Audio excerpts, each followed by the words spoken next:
goodbye to fat bitches on Snap.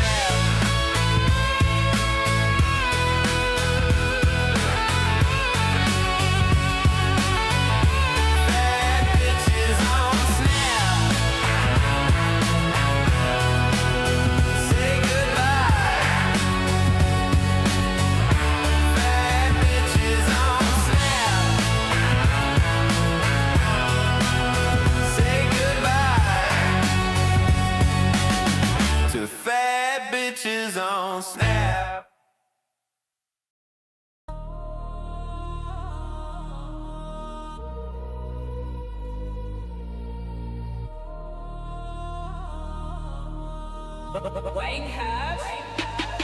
It's Mr. Guess Who, don't mention his name. Changing point of views and changing the game. Ain't no big network, ain't no big contract. Bitches gon' get work, ain't cutting no slack. Get on the train, or get run over. Starting my reign, got more exposure. Pissing on both sides, all I hear is static. While little Ben hides, probably in the attic. We going hard, bitch. Hard as fuck, hard, bitch. Hard as fuck. Wang half. We going hard, bitch. Hard as fuck, hard, bitch. Hard as fuck. Wang half.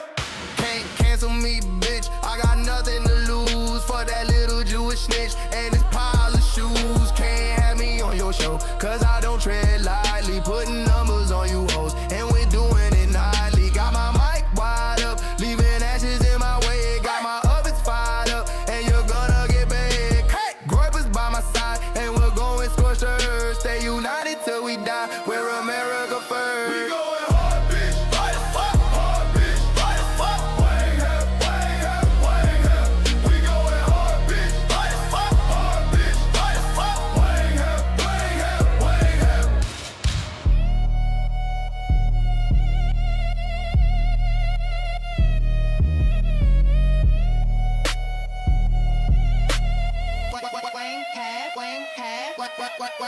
White ass niggas going hard as fuck.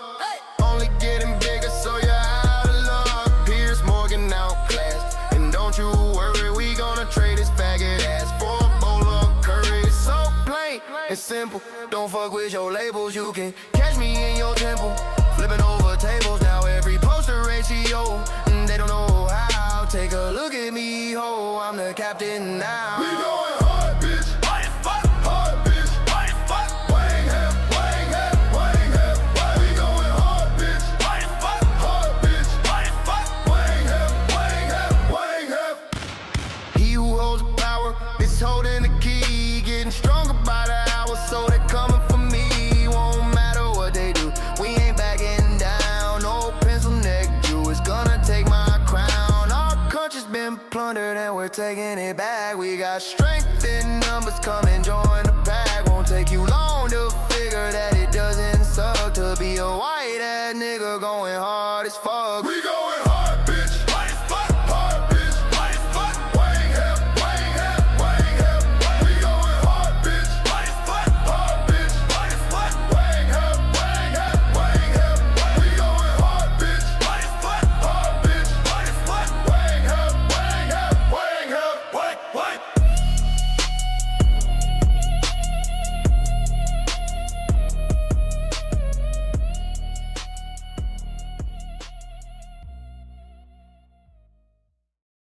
Hey everybody, Dr. G here. I'm a Get that clinical outta here. and forensic psychologist as well as a body language Where's that expert. at? And today we're going Oh, that's a video we're watching later. What up? Check. Mic's working. All right. It's Monday. Hold on one sec. I gotta button this button. I love that song. Wang half. It's Monday, January 26th. Monday night, kicking the week off right with the Dreaded Conservative Show. What's up? If it all fails. How's everybody doing tonight? Looking tropical in the winter. I know it's cold outside, but I got the heat on. I got the heat on too hot. because I have an air conditioner in my room, so it gets cold in my room. So when I wake up, I got to blast the heat. I'm going to have to turn it off in a second. It's getting too hot in here. It's getting hot in here. So, Monday, January 26th. Where's my notebook? What do I got? Well, we got this ICE shooting. We got stuff about the guy, the shooting. Everybody's seen it 1,000 times. It's the only thing in the news. And now the aftermath. It's not the aftermath yet, but it's results of the shooting. More riots, dude, they're trying to take over a hotel. Oh man, I hate to say it. I've tried for so long. I know Tim Pool's been on it for a minute. And I've been thinking the same thing, but I'm trying not to speak it into existence. But I'm getting to that point where I do see the Civil War coming. And it was shown to us in predictive programming with the Obama's Civil War movie. They made a movie. They knew it was coming. Just like before COVID, there was movies like Parasite and what was the other one? Not Parasite, but Pandemic. They had a movie called Pandemic that came out right before COVID. They have a movie called Civil War. It comes out right before Civil War. They had a movie called Terminator right before the robots took over. Red leather, yellow. No. It's red leather. Gonna be a spiritual battle in the flesh. Yeah. It's getting crazy, dude. Dude, they're packing the streets in Salt Lake City. There was a big one yesterday. I didn't know it was happening, and I went to bed. And then I woke up.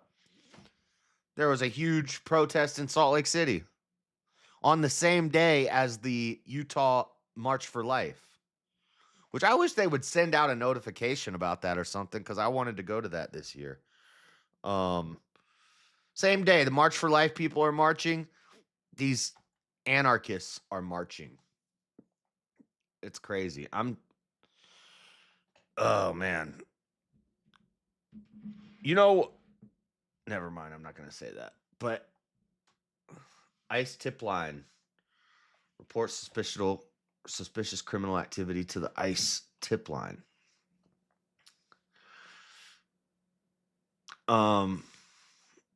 Let me here, put any questions for the end of the show in this box right here. Super chats get priority. You send super chat questions, we'll ask them at the end of I'll answer them at the end of the show. Ask me anything.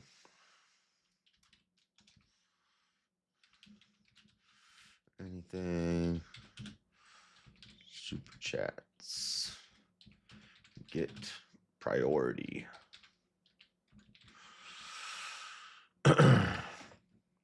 There you go. That's what we're going to do now. The last little hour we'll be reading super chats and questions and stuff like that. But so we got that. We got the banana lady. We watched it on in the stream on Saturday night, but we're going to watch it again.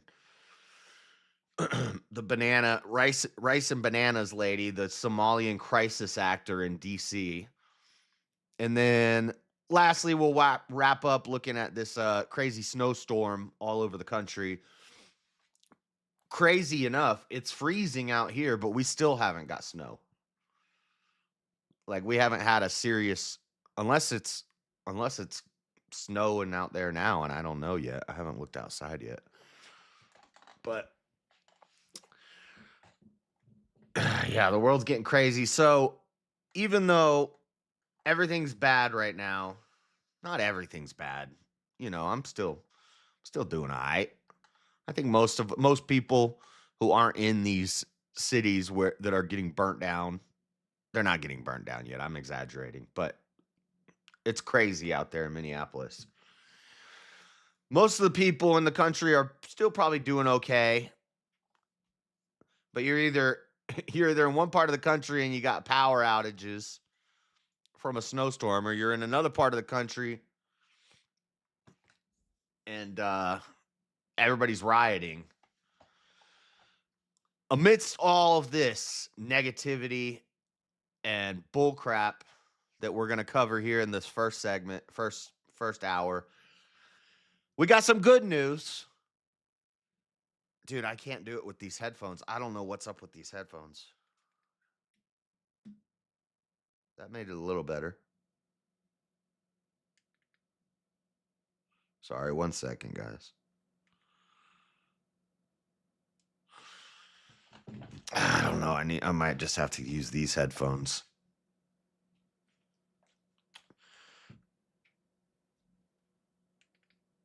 Sorry, technical difficulties. Anyway, amidst all this negativity and crazy stuff, we have some good news. So I'm going to take a little time in the rapid fire segment to cover something very close to my heart.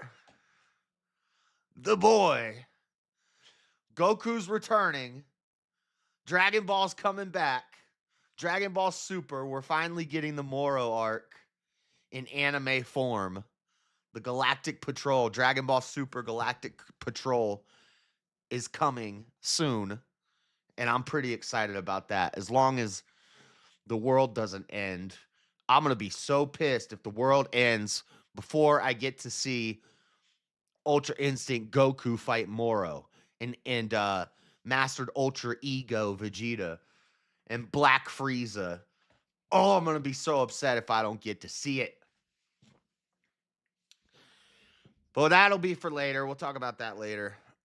For now, all right, I got to switch headphones, guys. Give me a second. I can't do this. Whenever it's quiet, there's too much extra noise in my ears. It's like static noise in my ears.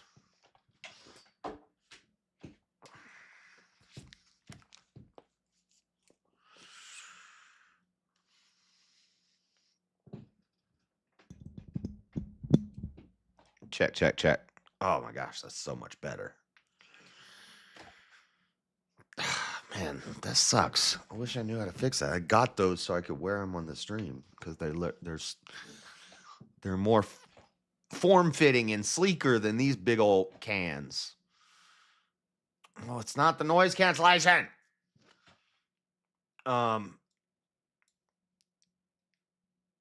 Anyway, let's get into this news.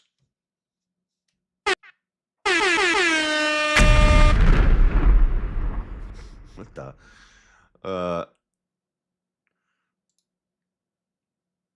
Where's my article? There we go.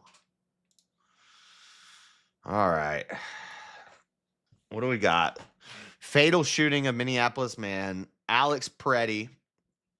Alex Pretti.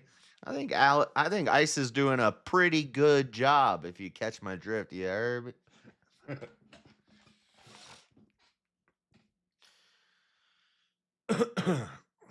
It's not the noise cancellation. If you think I haven't tried that yet, you're crazy. That's what I was just doing. Okay. Deadly shooting video appears to show a federal officer taken a gun away from a Minneapolis man prior to a Border Patrol agent fatally shooting him. Alex Pretti, 37 years old, works as an ICU nurse. Police say he is believed to have been a lawful gun owner with a permit to carry. That doesn't matter. Now, first time you see this, I'll even say after seeing it a bunch of times from a bunch of different angles, in slow-mo, zoomed in, blah, blah, blah, it looks pretty bad. Like at one point, they start shooting him, and then they all back up and they start shooting him. It looks bad, and I don't know, maybe it is bad, but regardless of whether the shooting was justified or the officer felt in danger for his life, the dude did have a gun on him, and I'm going to show you what I see that tells me why they did this. And nobody is talking about this, but there's a part where it looks like he's reaching down and trying to pull something from his pants. Then they take him to the ground, and he's on his knees with his arms under him, and they say like he's covered up trying to protect himself, but it looks like the way he goes to the ground like he's trying to get something out.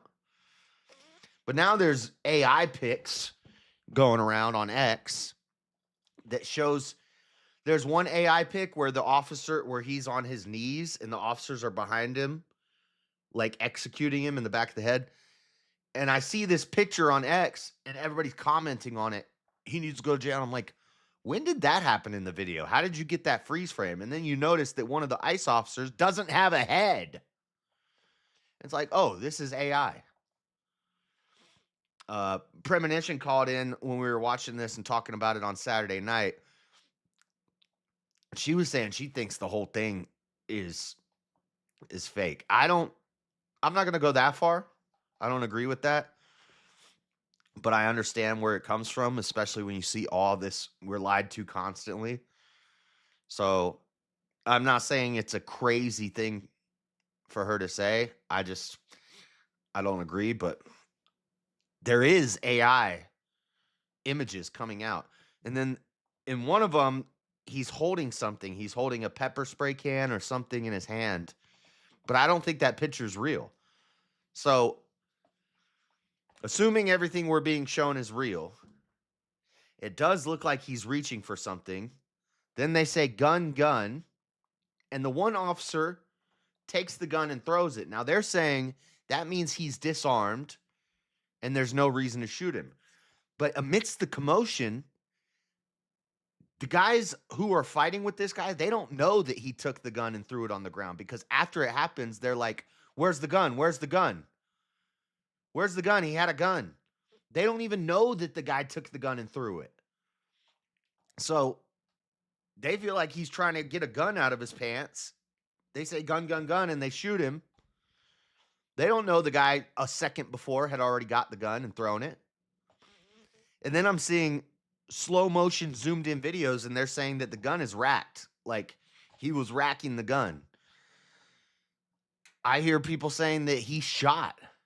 He got a shot off and then they shot him. I don't know if that's true. I don't know. All I know is even if this was unjustified and it was the wrong thing for them to do and they're going to be held accountable for it, what does that mean? It just means one guy screwed up. ICE is still going to keep doing their job. They're still going to keep deporting people. So that guy screwed up. He gets in trouble. ICE keeps doing their job. And stuff like this keeps happening. So I think this is necessary. It may be unjustified, but it's necessary because something's got to happen to where these people stop. They got to stop. This is crazy. Like, it's going to get to the point, and they're doing this intentionally, that the Fries and the Waltzes, they need to distract from the fact that their state is full of corruption and they're probably going to go to jail, or they need to go to jail.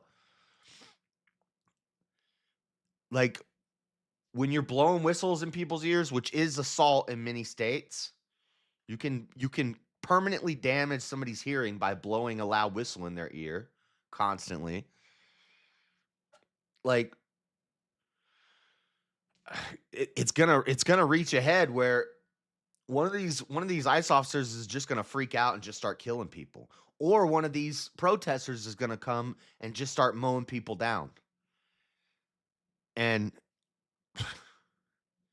these politicians, these crooked Democrat politicians who want rapists and murderers on the streets in their cities, sanctuary city. It's a sanctuary for degenerate drug dealing, human trafficking, rapists, murderers, criminals, Tren de Aragua, MS-13.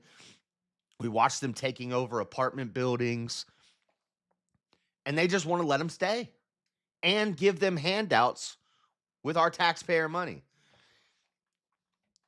It can't keep happening. Something like, you'd think that Renee Good or this Alex Pretti guy are the catalysts, but it just keeps getting worse. I don't know what's going to happen, but it's crazy. We have an ICE building right here in downtown, not too far from me, and that's where they protest outside of. I'm going to go down there one of these days because I'm sure there's people out there all the time.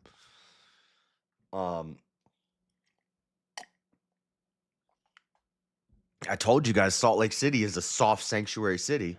We got a lot of that crap here too. We've got ICE here taking people, and they're trying to stop it. Our not Governor Spencer Cox. It was Spencer Cox, or was it Spencer Cox? Somebody posted something from here in Utah, and they said, "Sorry to tell you, but we're not defunding ICE in Salt Lake City. This is not going to happen. You guys can keep bitching and whining and moaning, but it's not going to happen." Most regular people back ICE. Yeah, but the more incidents like this that happens, the more, especially women, because women form consensus, the more sad pictures they show of kids getting taken in, and oh, they took a 5-year-old. Oh, they took this person's mother right in front of them out of their house.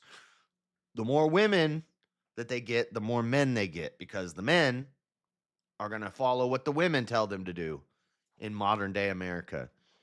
And it's getting crazy, dude. I don't know what's going to happen. And I can even see where people are coming from, where this shooting looks really bad.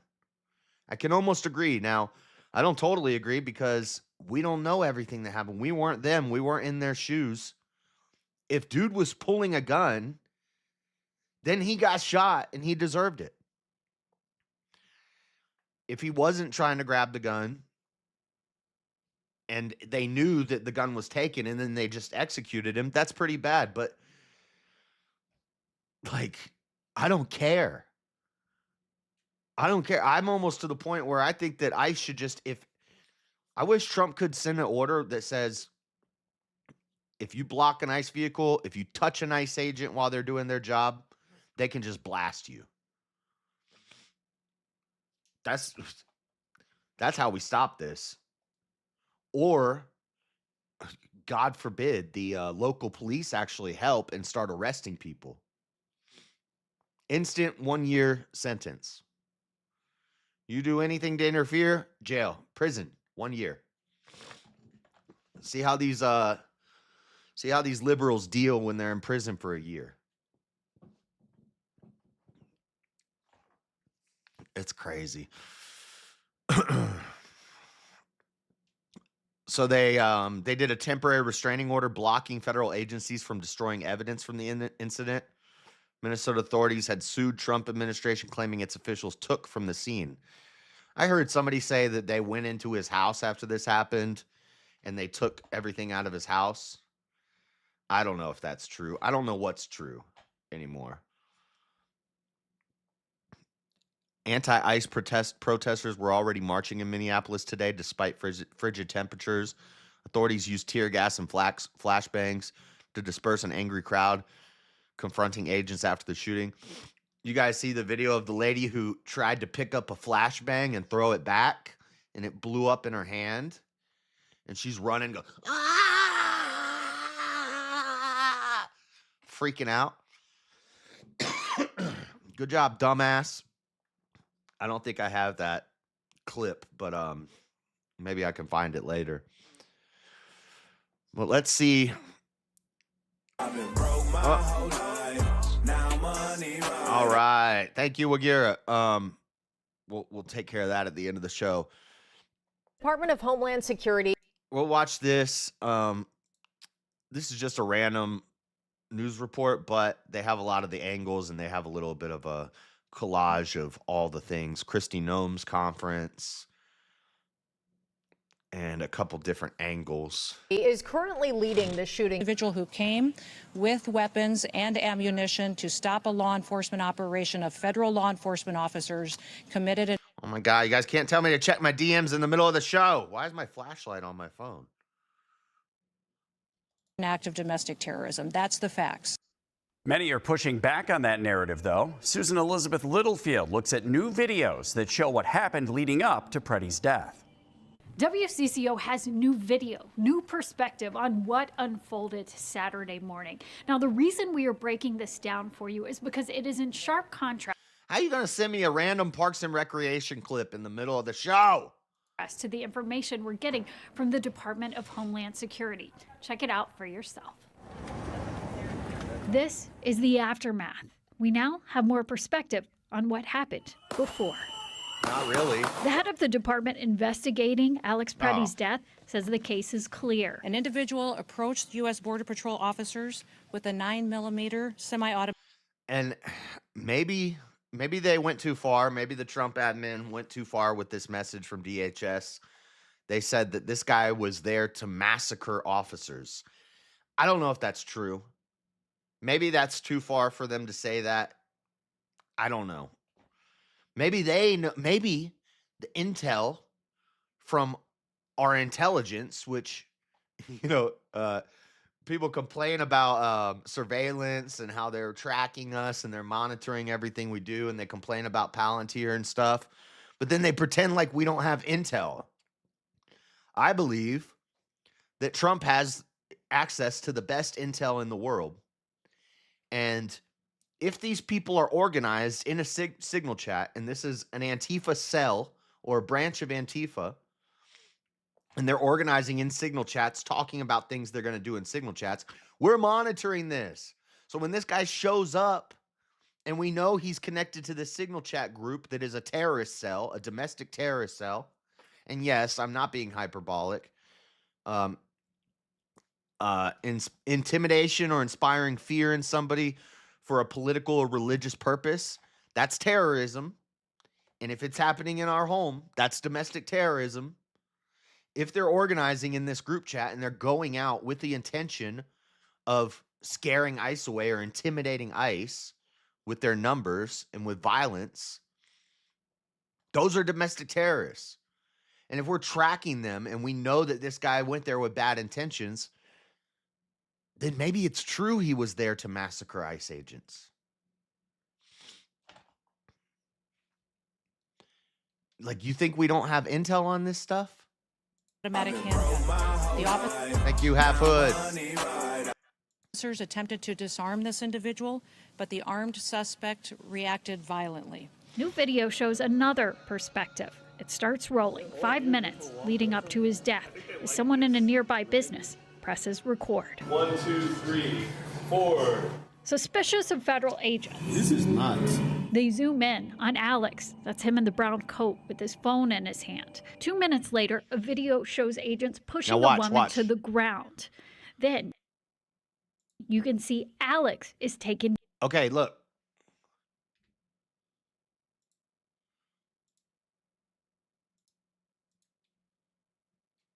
Agents pushing a woman to the ground. Watch right here. Then you can Wait. see Alex He's reaching in his jacket for something. Now here, maybe he's putting his cell phone into his is pocket. taken down. An expert from the gun caucus analyzed Anyway, there's an angle where it looks like he's trying to reach for something. He's trying to grab something in his pants. Now he might be putting his cell phone in his pocket, but it looks like he's trying to pull something out. I don't know, but that could be what alerted cops to the gun. the next scene.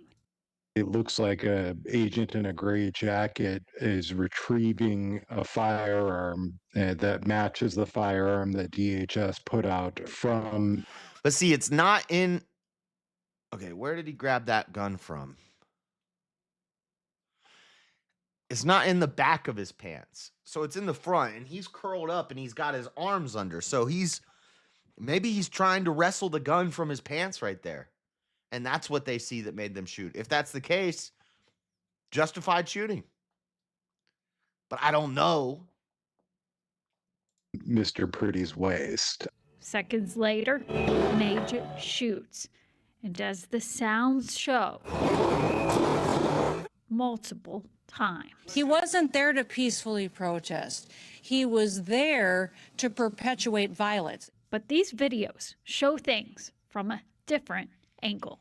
No, those videos show what's happening during the confrontation. These videos don't show what his messaging with his signal group were saying. These videos don't show how many other protests he had been to, how many other times he had got involved with ICE. But our intelligence would know that. We know everything these people are saying and doing. They know everything I'm saying and doing. You think they don't know everything that these domestic terrorists are saying and doing? Susan Elizabeth Littlefield, WCCO. The videos show a different thing. This is while it's happening. You have to look at the months leading up to this. Track this guy for the months leading up to this. What was he talking about?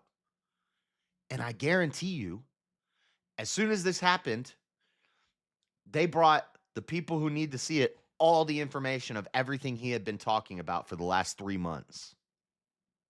News. Smart founders know some. It's crazy. Now, and there's a video from today because they surrounded a hotel and they're trying to get into we're going to cover that in a second. That's like the aftermath part. But the ICE agent saying, "Where are the police? Are you all press?" And they're like, "Yeah, we're press." He said, "Here's my message to the press. Where are the local police? Why aren't the local police here?" Just because he died doesn't mean he was virtuous. I know. Yeah. I know. And just look at, like, the guy just looks like a damn. Never mind. Former ICE agent calls police non-cooperation formula for disaster after second Minneapolis shooting. Local law enforcement agencies that refuse to cooperate with immigration and customs enforcement are putting public safety at risk. Former ICE agent Tim Miller warned Sunday, calling the practice a formula for disaster in the wake of a second civilian death. The scary part is that the police aren't with them, Miller told Sunday Night in America host Trey Gowdy. Without the police involved locally, it's a formula for disaster, and unfortunately, that's what we're seeing play out. Miller pointed to the Supreme Court decision Graham v. Connor, which established that law enforcement actions must be judged through the lens of objective reasonableness, arguing that the facts known to the agent who used deadly force on Veterans Affairs ICU nurse Alex Pretti on Saturday will be carefully analyzed. It starts with the law. Were laws broken in this case? Absolutely. Then the facts. What are the facts? And to your point, that's what's being carefully analyzed. And then the reasonable force. Well, we know when a gun's in play, deadly force is an option. It has to be. Former Minnesota Republican Governor Tim Pawlenty, who also appeared during Sunday's show, called on others to withhold judgment until all evidence comes to light. And that's what I'm trying to do. I'm trying to say it looks bad, but we don't know everything. We don't know what the officers were seeing, what he was doing. They're all surrounded him and they're on top of him and they're hitting him. He's not just laying there. He's doing something that gets them to shoot. And that's why we got to withhold the judgment until we see it. But regardless of whether the shoot, that's my main point here, is regardless of whether the shoot was justified or the officer went too far and he needs to be held accountable, it doesn't matter because this isn't going to stop. They're not going to stop protesting and rioting and harassing federal agents who are trying to do their job. And the federal agents aren't going to stop doing their job. So this is just going to keep happening as long as these idiots keep trying to prevent federal agents from taking rapists and murderers and drug dealers and gang members who illegally came into the country under Joe Biden off of our streets. So even if it wasn't justified, it's necessary. A message has to be sent. And I thought maybe Renee Good would be the message.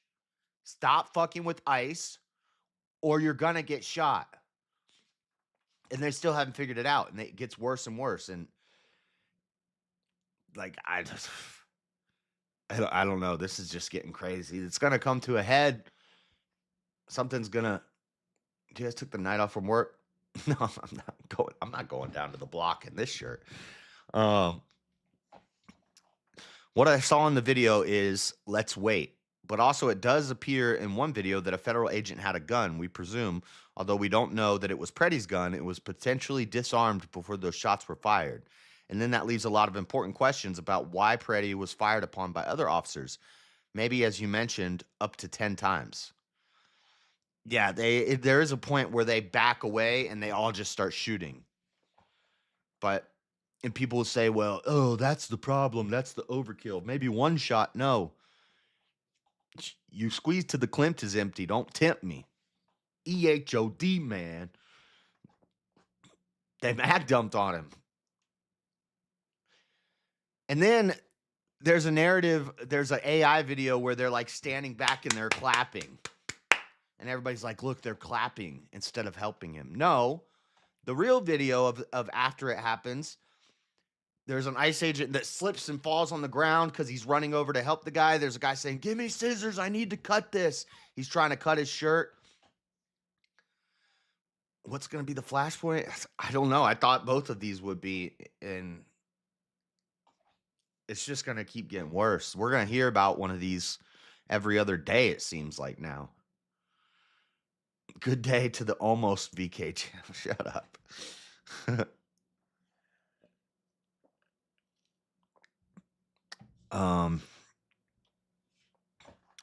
Members of Trump's administration defending the agent's actions as self-defense. Others, including Pretti's parents, rebuke law enforcement's version of events as sickening lies. Now, I heard, but I read the statement from the parents, and it doesn't say what somebody said in a video that I watched, but maybe there was some press conference or something that I didn't see. But I watched a video, and they said that the father of Pretti had told him previously to stop messing with ICE agents. It's not going to end good. You need to stop. That the dad had told Pretti, you got to stop this or you're going to get hurt. Which would imply that he had been doing this regularly. And I think that's the intel that we don't know yet. That's the intel that our intel agencies know that we don't know. There's always stuff that we don't know as the public. So when they come out and say he was going to there to massacre agents, that may not be just some random thing that they made up. That could be because as soon as he died, they said, give me everything he's been talking about on the internet for the last 3 months. And maybe he said in a group chat that he wanted to do that. That makes the story different, doesn't it? But people don't care to wait for that stuff. Especially the left. They don't care. They just see this. It's bad. He's a hero now. You see all the memes. Laken Riley was a nursing student who was killed by an illegal immigrant. Nobody cares. This guy goes and interferes with federal law enforcement and who are trying to stop the rapist illegal immigrants with a gun, and he gets killed. He's a hero. None of them know who she is. These people are retarded, dude. Alex was a kind-hearted soul who cared deeply for his family and also American veterans whom he cared for as an ICU nurse. Okay, whatever. Little tug on your heartstrings a little bit. The sickening lies told about our son by the administration are reprehensible and disgusting. Alex is clearly not holding a gun when attacked by Trump's murdering and cowardly ICE thugs. Dude, in the video, he's reaching for something in his waist. He has his phone in his right hand, and his empty left hand is raised above his head while trying to protect the woman ICE just pushed down, all while being pepper sprayed. Maybe they're right. Maybe he wasn't reaching for a gun. Maybe he was just putting his phone in his pocket. But to the ICE agent, what they see is a guy reaching into his pants, and then they see a gun on his waist. So they shoot him because he's wrestling them on the ground for somebody says gun, gun, gun, and they shoot. And maybe it was a bad situation. Maybe it was a bad shoot. Maybe he wasn't reaching for the gun, but they don't know that. It's crazy. So, and a lot of people are talking about how, like the Hill, far left the Hill, the Minneapolis ICE shootings threaten police nationwide. The fatal shooting of Minneapolis woman by an ICE officer this month and a man this weekend should alarm every law enforcement professional in this country. I say this not because of how they will be adjudicated in court, but because of what the incidents and the immediate official response represents for the trust and credibility that police depend on for legitimacy in the eyes of the public. As a retired lieutenant with more than 20 years of experience, I find it hard to imagine a worse scenario for our profession at this moment.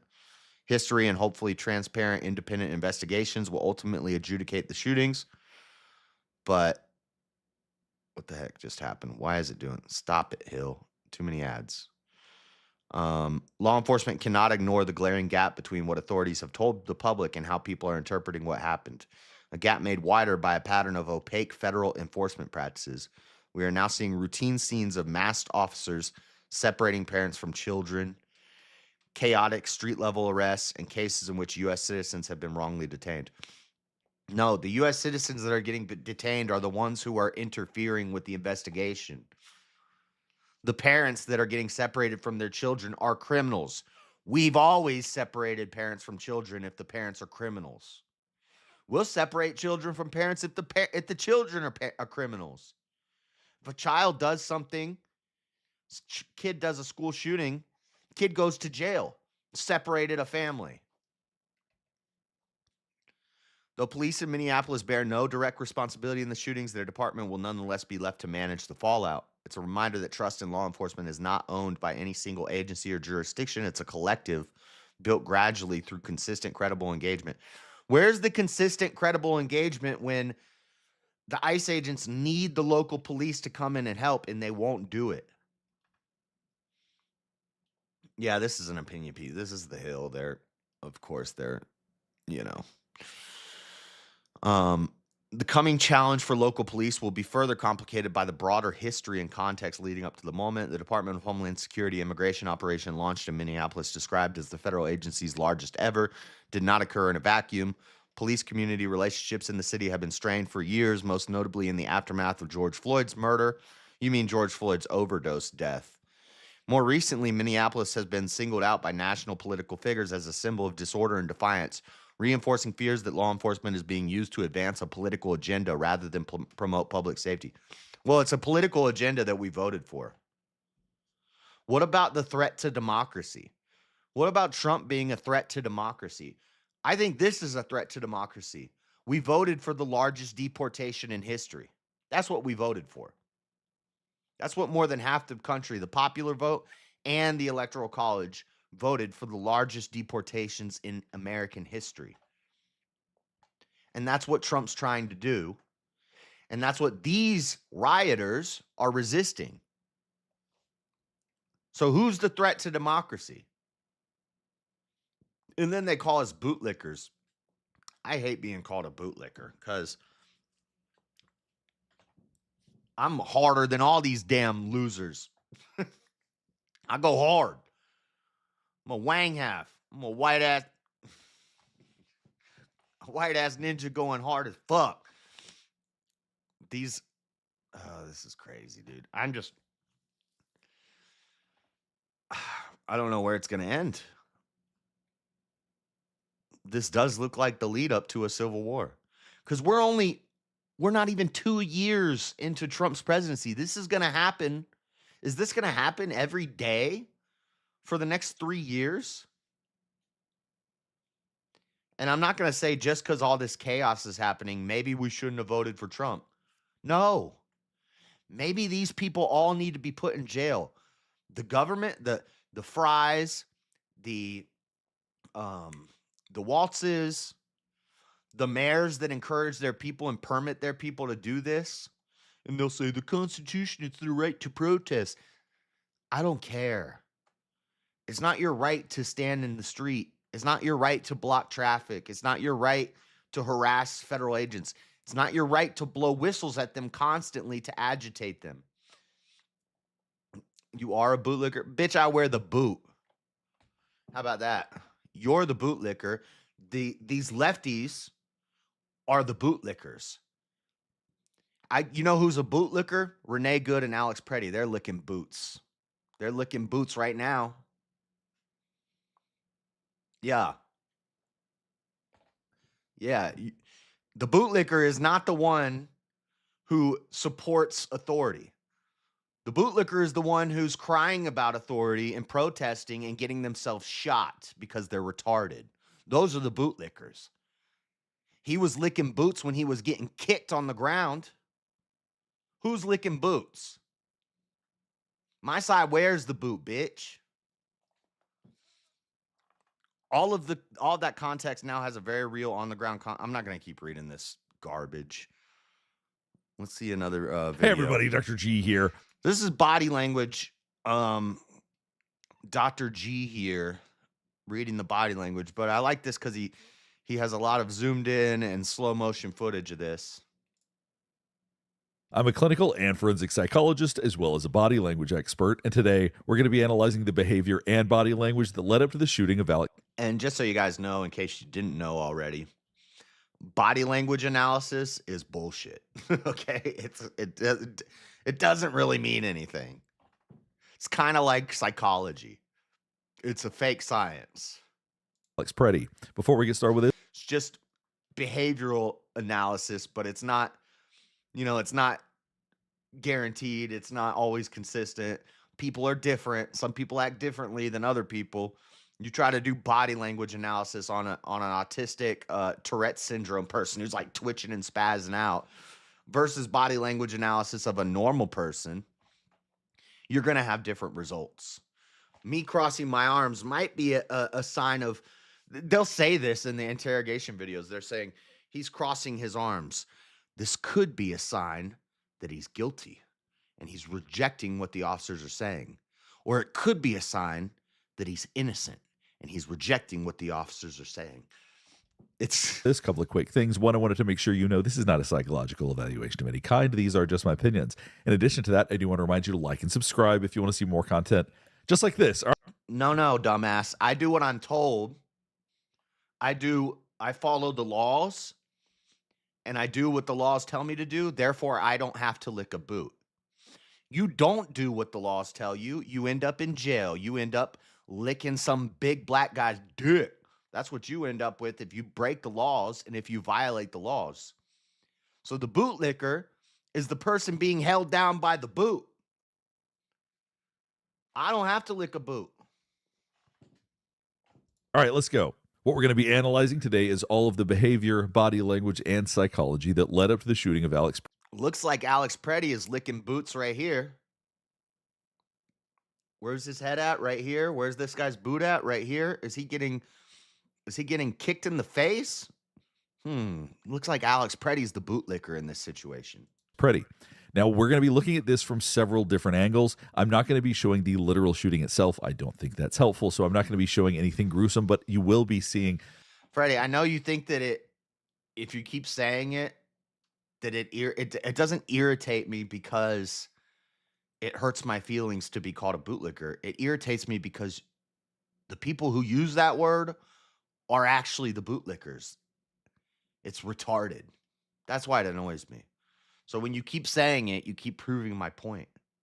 The altercation leading up to that, and we're going to be watching it numerous times as we talk about all of the different behaviors we see, and we're going to be looking at it from different angles. All right, let's just jump right in. Who said, oh, it was on Rob's stream, some girl caught it, and she's like, he was just in the sidewalk, and they just attacked him. He's not in the sidewalk. Now, the first thing I'm noticing here are the whistle sounds. They are almost impossible for the brain to ignore. They're high-pitched, they're agitating, and they can lead to sensory overload. And they're assault in many states. So already, with the loudness and the volume of these whistles, communication is going to get disrupted. Tensions are already going to be heightened just by that alone. So right here, you can see Alex Pretti has his arm around this woman. Looks like he's got her in a dang headlock. And then you can see that Border Patrol agent just pushed this one very hard. Now, I want you to keep this in mind. Why is he headlocking that woman and dragging her? Like, What the with you? So he sees her, she's standing still, and he pushes her hard. Now, this is something I haven't seen a lot of people talk about. Is this an ICE agent that he was just had in a headlock? But this shows how much aggression is already No, that's a woman. building up in this situation. And then they shove this lady. Get out of the road. So these people are blocking traffic. And they're shoving her out of the street. Nobody's in the sidewalk. Whoever said, these guys just in the sidewalk, you're an idiot. As you can see, she's not doing anything particularly confrontational at this point. With you? Now, if you can see, he actually walked out of his way to push her over. Watch the Border Patrol agent right here. What is wrong with you? He spots her. As she continues to talk, he starts stepping closer, and he pushes her with all of the force he's got. Now, I want you to keep in mind, from a law enforcement perspective, what a bad idea this is. Because if they're concerned that people are armed... What do you mean it's a bad idea to shove somebody out of the street? These women want to block traffic, shove their ass to the ground.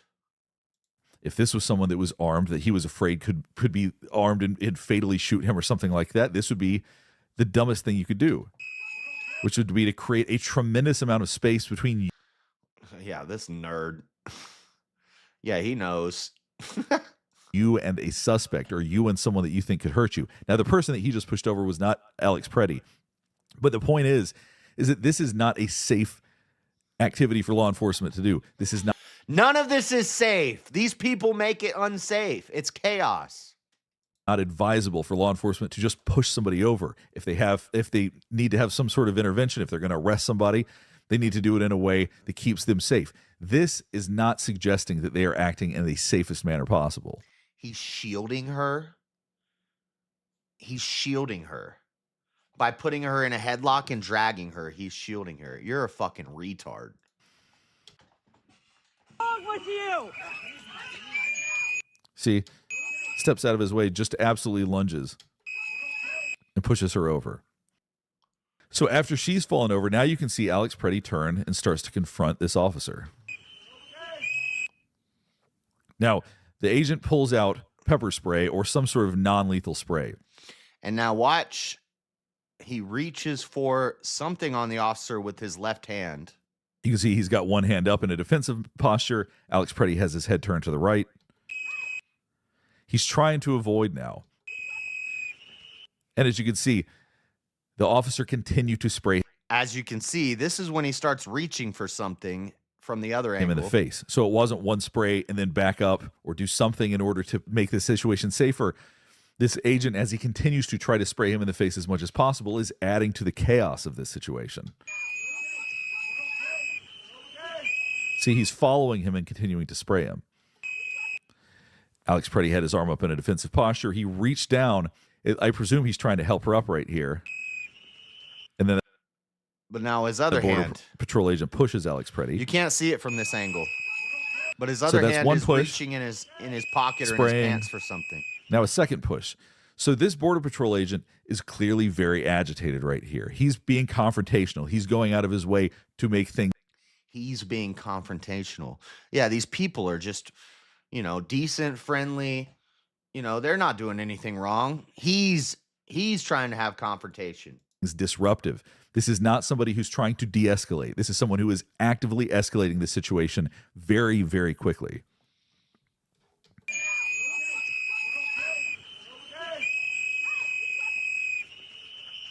Okay, look. So now maybe he's just putting his phone in his pocket, but it looks like he's reaching for something. So as an officer, when you see somebody doing this and you take them down and you see a gun, in their mind, he was reaching for the gun. Maybe he's putting his phone away. Maybe he is reaching for the gun. All right, let's go back and look at this a little bit more. So he's being sprayed right there. He's trying to get away from it. He gets pushed. Now the woman that was pushed to the ground, she's standing up. She appears, I don't know if she's reaching for the Border Patrol agent or if she's trying to block the spray from coming at her, but you do see her arms go up. Now he's continuing to spray. Now, this is confusing right here. It's very, very hard to see. It confused me a little bit the first time I saw it. You can see Alex Pretti right here grabbing the woman that had been pushed to the ground. Now, Yeah, and then he like drags the woman back. The cop tries to grab him and pull him off of her, but he holds on to her and like drags her back into the street. I don't know if too. it's that he can't see and he thinks this is a Border Patrol agent. I don't know if he's trying to hold on so they can't pull him off. It's unclear what he's trying to do, but it almost appears that he's holding her aggressively, but I don't really think that that's his intent at this point. This is not a matter of defending him. It just doesn't really make any sense behaviorally in the context of what we've seen. These people are drugged up retards. None of this is going to make sense.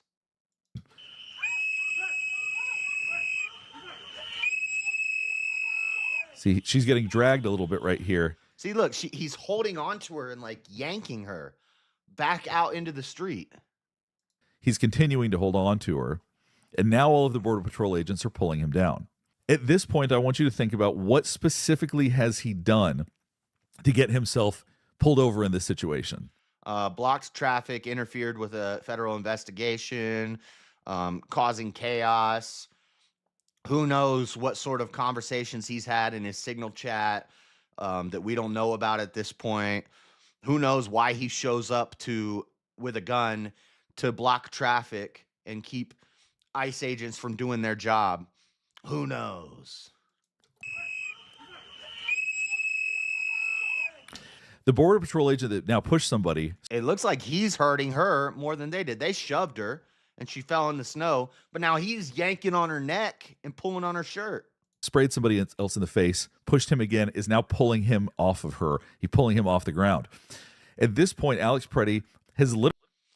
Probably not a good idea to call random viewers the R word. How about don't tell me how to run my show, Auntie, please? Literally not done anything else. He has not been violent, hasn't pushed anybody.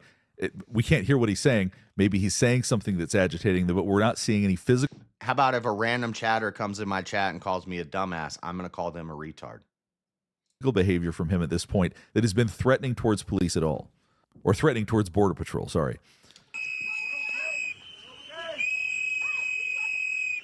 I'm going to mute the sound right here so you can just focus on the visuals. I want you to watch this again.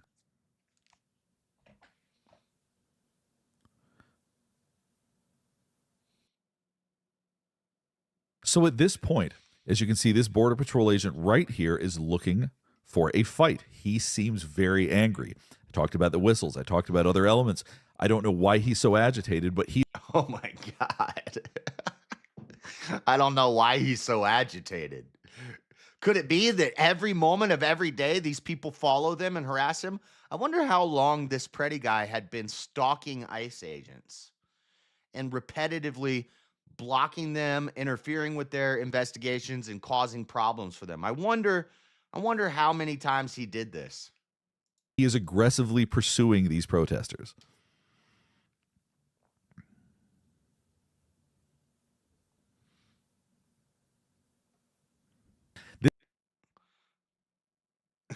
He's aggressively pursuing these protests. Yeah, he's going to lock them up. He's going to take them to jail. Did you know ICE is allowed to do that? ICE can arrest you. That's why ICE is arresting citizens. This is the Border Patrol agent we want to keep an eye on, because this is the one that essentially instigated this issue. You can see he's wearing jeans, and this is the color of his top. This guy is an idiot. Maybe if the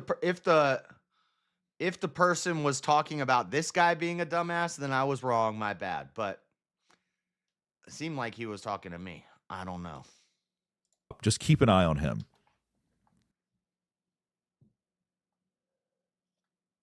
So as you can see, he's holding the pepper spray still, and it looks like he's hitting... Auntie, you're starting to annoy me. Stop. ...him in the face. It looks like he's swinging down and hitting Alex Pretti in the face.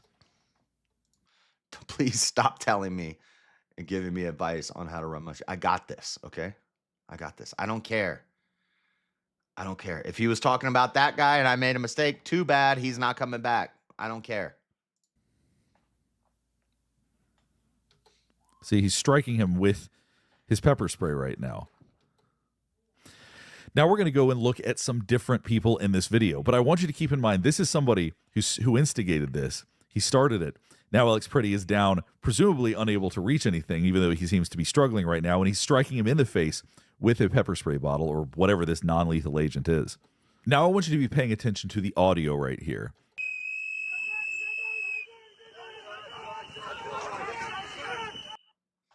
Okay, this is the guy that just got the gun, I think. No, wait, this guy gets the gun. But what is he doing on the ground right now? I mean, he's resisting. He's not just laying down. So that's where you heard gun. And then you can see that one agent going into action. You can see him drawing his gun immediately. Now I'm going to show you precisely what happened and why I think the shooting occurred. You're going to have to watch very closely. We're going to watch this over and over again, but I want you to pay very close attention. First thing I want you to pay attention to is the man in the gray jacket right here that just walked. Oh, okay. Well, then you're retarded, Elderline. into frame. Stupid. With you, honestly. You see him reaching down. Now, I believe that he's grabbing Alex Pretti's ankle right here. Now, I'm not sure if he was looking to see if he had a firearm on him right there or if he was trying to help hold him down. No. Now, I want you to pay very close attention to the man in the gray jacket. You see him remove the gun from Alex Pretti's pants. But they don't know that yet. Right there. No, the gun wasn't on his back. He didn't. Maybe it was. Let's watch this again a couple of times. I don't see him. He's going for it and then pulls the gun out. Right. I don't know if that's right because he had one hand on his back and one hand on his front. And the way the guy is down, it looks like he's covering up something that's on his waist. I see a hand on his belt and I see the hand come away, but I see another hand underneath and then that comes away. But maybe he's right because when the guy is walking away, the gun is in his right hand. There. The second but he could have just he pulled the gun out, you heard somebody yell gun. Now, we're going to have to go back so that you can understand why this happened the way it did and what led to a shooting. Now, what's stranger, though, is the behavior of the man who pulled the gun out.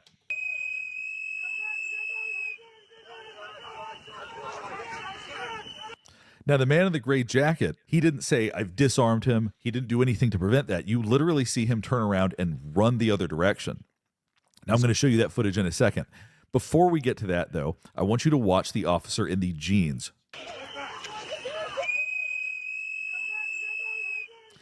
Now, right now, he's shuffling around a little bit. The ice is probably slippery. He doesn't have much authority right here. This is not somebody who's standing confidently, who seems to have an appraisal of what's going on, who seems calm. This is someone who seems a little bit scattered right here. Now, he's leaning over. He's observing all of the chaos. Now, keep in mind, the officer in the gray jacket right now is in the process of obtaining the gun. He has probably got his hand on it right at this moment. That right there is precisely when the gun left Alex Pretti's possession.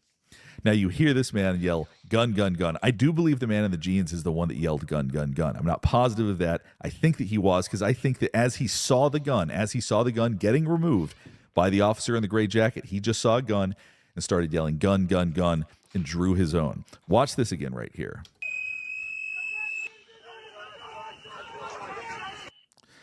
That was the first time we heard the word gun yelled. I know it's really hard to hear this, but the word gun was just yelled. Now this officer in the jeans has his hand on his own gun, and he is getting ready to draw. But I believe he's the one that yelled gun. Now he's aiming his gun directly at Alex Pretti. Now keep in mind, Alex Pretti, this is Alex Pretti's back that's being aimed at right here. Alex Pretti's arms, I believe, are in front of him.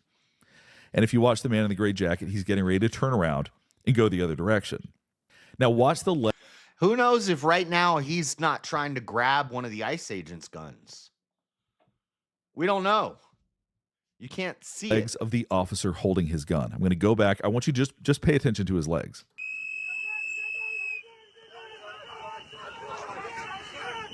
You saw him shuffling from the left to the Oh my God. You saw him shuffling. That means He didn't have authority in this situation. This dude's an idiot. Chatter, if you were talking about this guy being an idiot, then you are correct, and I was wrong for calling you that. Okay? If you're talking about me, then you're still a retard. The right, you see the way he's holding his arms. This is a panic response. This is not the response of a confident officer who believes he's necessarily making the right decision. He's panicking right now, from what I can see. I gotta turn my heater off. Now this other officer has literally pulled the gun out, and that's as soon as he starts aiming the gun is no longer present. It is no longer visible, and that's when he aims the gun at him. Now pay attention to the officer in the gray jacket right here. I want to show you the immediate response once he gets a hold of the gun. So right there, this is the point where he has the gun. The shooting has now... Okay, so yeah, it's in his right hand, so he did pull it from the backside. Started right here. And now people are zooming in on this shot, and they're saying that the gun is racked. Or the gun is like the slide is back. I guess that's what they're saying. I can't really... I've looked at a bunch of pictures on X where it's zoomed in. And yeah, but I don't want my channel growth from people like that. He is literally running away and not looking back. Now, at this point, when he took the firearm, as far as I can tell, because we couldn't hear it, he didn't announce to everybody else that he had the firearm, that the man had been disarmed. And you could argue, well, maybe he thought he had a second firearm. Maybe he thought he had one somewhere else. It would be a really bad idea to turn your back on someone if you believe that they are armed and dangerous still. So this I find peculiar. His reaction to this, the fact that he decided to run from this situation without announcing that he had the gun, that the man had been disarmed, that Alex Pretti was no longer armed, I find strange. Let's watch this one last time.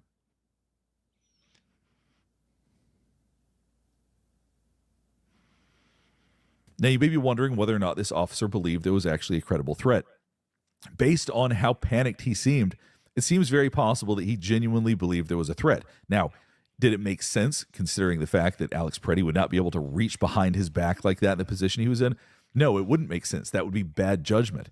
But it's possible that he may even say he remembers him reaching for a gun. He remembers seeing it. Because human memory is really, really bad. That's part of the reason I always go back and show the same thing over and over again so that people can actually see what I'm talking about. You don't have to take my word for it. You can watch for yourself. So any of these officers' accounts... I have to take your word for it that you can analyze that his feet were shuffling, therefore he has no authority. Is possibly going to be tainted by their expectations. Perceptions can be tainted by that. So hopefully, if this goes anywhere, if there is any sort of legal pursuit... Anyway, that guy doesn't help us much. What do we know about Alex Pretti? Border Patrol fatally shot a man. 37-year-old ICU nurse, Alex Pretti, a Minneapolis resident who was a U.S. citizen with a permit. I don't care if he has a permit. That's really irrelevant. The man who was fatally shot by Border Patrol has been identified as 37-year-old Alex Pretti. Pretti was a Minneapolis resident, U.S. citizen with only traffic violations on his criminal record. He also had a valid permit to carry. All of that's irrelevant. ICU nurse, lived in Minneapolis, worked for the Department of Veterans Affairs, graduated from University of Minnesota's College of Liberal Arts. College of Liberal Arts, and he's a nurse. An avid outdoorsman, competitive bicycle racer, enjoyed going on adventures with Jewel, his Catahoula leopard dog. Leopard dog? What is a Catahoula leopard dog? Who recently died. He participated in protests following the January 7th killing of Renee Good by an ICE officer. His father lives in Colorado. We already read this on another thing. His mother said he cared immensely about the direction of the country was heading, especially the Trump administration's rollback of environmental regulations. Wow. He's a tree hugger. Not anymore.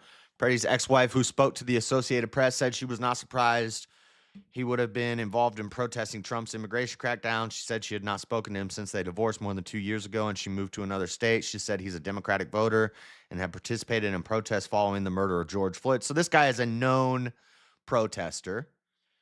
And again, we have the intel If he's a known protest agitator, then we know that. She described him as someone who might shout at law enforcement officers at protests, but she had never known him to be physically confrontational. He got a permit to carry a concealed firearm about 3 years ago. She told AP he owned at least one semi-automatic handgun when they were separated. Members of AFGE Local 704 are heartbreaked to learn of the murder of our union sibling by federal agents. Caring for veterans, public servant, blah, blah, blah. We demand an immediate, thorough, and independent investigation into this incident. Those responsible for the use of deadly force must be fully investigated and held accountable. Tragedy is further proof that the actions of CBP and ICE in our community are out of control. The actions of your people in your community are out of control. Always got to place the blame on somebody else. The entire Minneapolis, he would be alive if he wasn't there. If he hadn't been there causing problems, he would be alive. Women love saying semi-automatic. Bovino said he had 2 loaded magazines and no identification. Bovino did not state if Pretti pulled a gun or where the gun was when he was shot after being tackled. Anyway, so that's all that stuff. But now, this is today. Well, this is last night and today.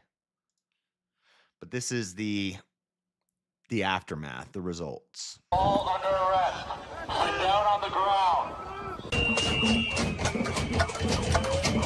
So this is a hotel where they believe ICE is staying. And they're surrounding this hotel to get in and go after ICE agents.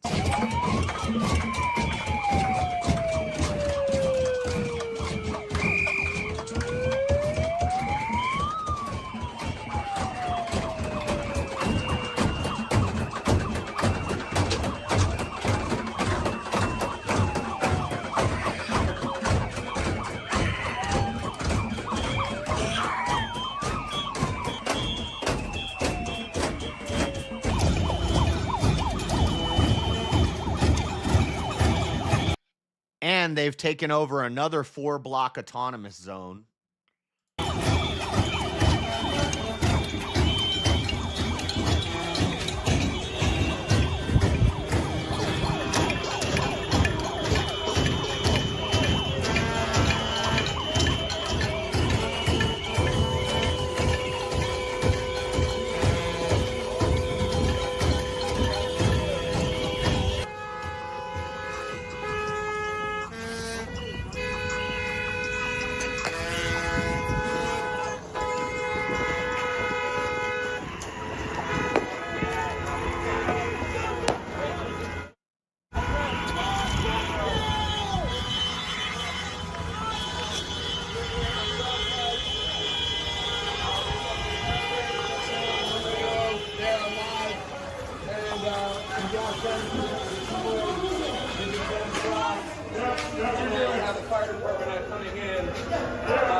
His shirt says police.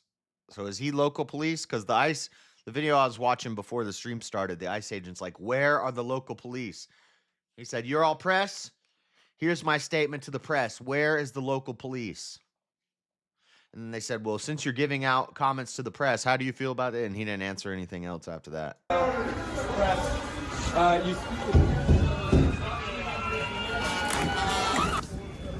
And the ICE agent is bloody. His hand is dripping blood. He gets something thrown in his face. His nose is bloody. This guy. See, he's got blood on his hand, and he keeps pulling his nose down. His nose is bleeding.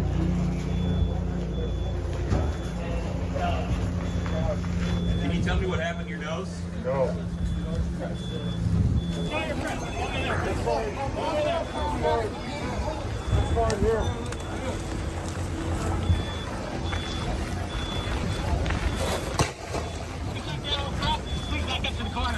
Yes, sir.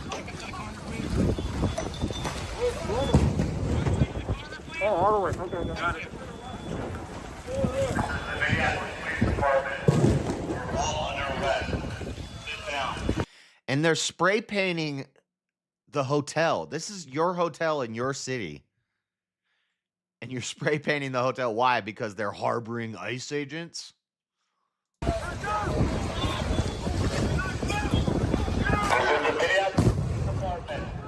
all under arrest. Sit down on the ground. This is a lawful order from the Minneapolis Police Department. You are under arrest. Get out of here. Let's go.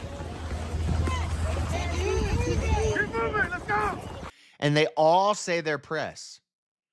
Now, I understand we all have the First Amendment right. We all have freedom of the press. So we are all the press. But if you're interfering with the ICE agents and you're with people who are attacking ICE agents and you're just holding a phone and you say I'm press, but then you're actively interfering with the ICE agents, it doesn't matter. You're still going to get arrested and slammed. He's saying you're all under arrest. That's what they need to do. Just start grabbing them all up. Keep moving.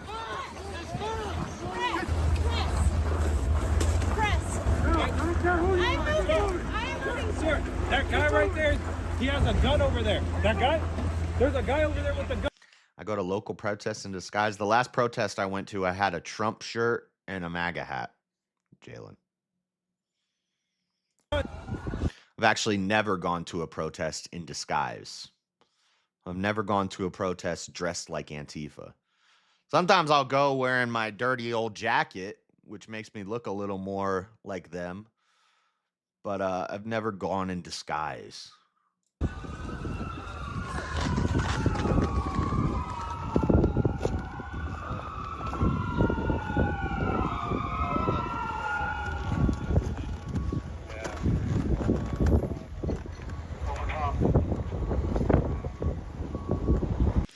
I'd love to fly out there and cover this on the ground, but unfortunately, I have a job and I have bills to pay. And you guys don't send enough super chats for me to quit my job. It's your fault. I'm kidding. All right, in the meantime, traditional dropshipping is dead. What we need. And this is the last on this. So today, Tom Homan was sent out to Minneapolis, and I don't know how. So this is from this morning. Is there any footage from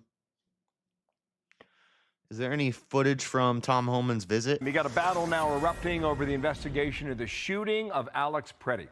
The dispute over exactly what happened, setting up the latest fight in the federal government. David Spunt, he's on that story, reporting now from Washington. And David, I got to go turn my heat off 1 second. Well, hi, Bill. Good morning. President Trump announcing just a couple of hours ago he's sending border czar Tom Homan to run operations in Minnesota, reporting directly to him. Listen, there's a lot of internal frustration among members of DHS, specifically Customs and Border Protection, ICE, also Department of Justice over the killing of Alex Pretti, the second American citizen to die this month at the hands of law enforcement. That frustration is growing. Our colleague Bill Malugin hearing from more than half a dozen sources involved in immigration enforcement who say the frustration stems from DHS officials. Yeah, Jalen, I said I'm going to read the super chats at the end.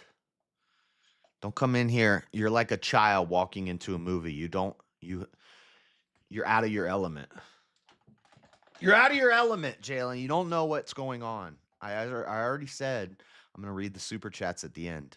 Officials on TV putting out statements to describe Mr. Pretti as a domestic terrorist who was there to, quote, inflict maximum damage, end quote, or federal agents conducting a, quote, massacre, even though the video angles show the opposite story. DHS responding to Bill saying, we have seen a highly coordinated campaign of violence against our law enforcement. This individual committed a federal crime while armed. Highly coordinated. I can't wait till they release this signal. The signal chats and the group chats between this terrorist Antifa cell. And I can't wait till we see what this guy was saying in there. as he obstructed an active law enforcement operation. As with any situation that's evolving, we will work to give swift, accurate information to the American people as more information becomes available. Now, FBI Director Kash Patel says that the Bureau is assisting the Department of Homeland Security, who is leading the investigation on the ground, involving the agent that shot and killed Mr. Pretti over the weekend. Patel said this about Pretti, who was found with a loaded handgun. Watch. No one who wants to be peaceful shows up at a protest with a firearm that is loaded with 2 full magazines. That is not a peaceful protest, and you do not get to touch law enforcement. You do that anywhere, this FBI is going to be leading the charge to arrest those. And of course, it's simply too early to get any word from the Justice Department on any potential charges, if there are charges at all involving this unnamed officer. But right now, too early in the investigation. All right, David, more to come on this, certainly. David Salent, big story. Thank you, sir. Dana's got. But there is also a call from Minnesota Law Enforcement Labor Services for an emergency state and federal summit on immigration enforcement to establish what state law enforcement leaders call clear, coordinated policy. So there's their little autonomous zone. They said they got 4 blocks, and there's barricades, there's pallets, there's dumpsters, there's trash can, and they've blocked off 4 blocks, and the local police are just letting it happen. Policies for enforcement and detainers, saying what is taking place now is unsustainable. We saw that again last night. A lot of frustration, I can say, from my sources, as you had federal agents calling for backup, and Minneapolis police were nowhere to be seen as they were under attack at this hotel, actually getting into the hotel, spray painting it, and leaving behind, of course, thousands of dollars in damage. Right. Yet again, cops are saying, though, that they really need to break up these groups that are following their every move and tracking them, and they don't see things changing until something like that happens. Liz, for this possible summit that you're talking about, would that include the possibility of the state saying, okay, this is where we can work with the federal government to try to find criminal, illegal aliens to get them to leave? Right, they're saying that something needs to happen at the level of the Hennepin and Ramsey County jails, going ahead and letting ICE do their work there and Going ahead.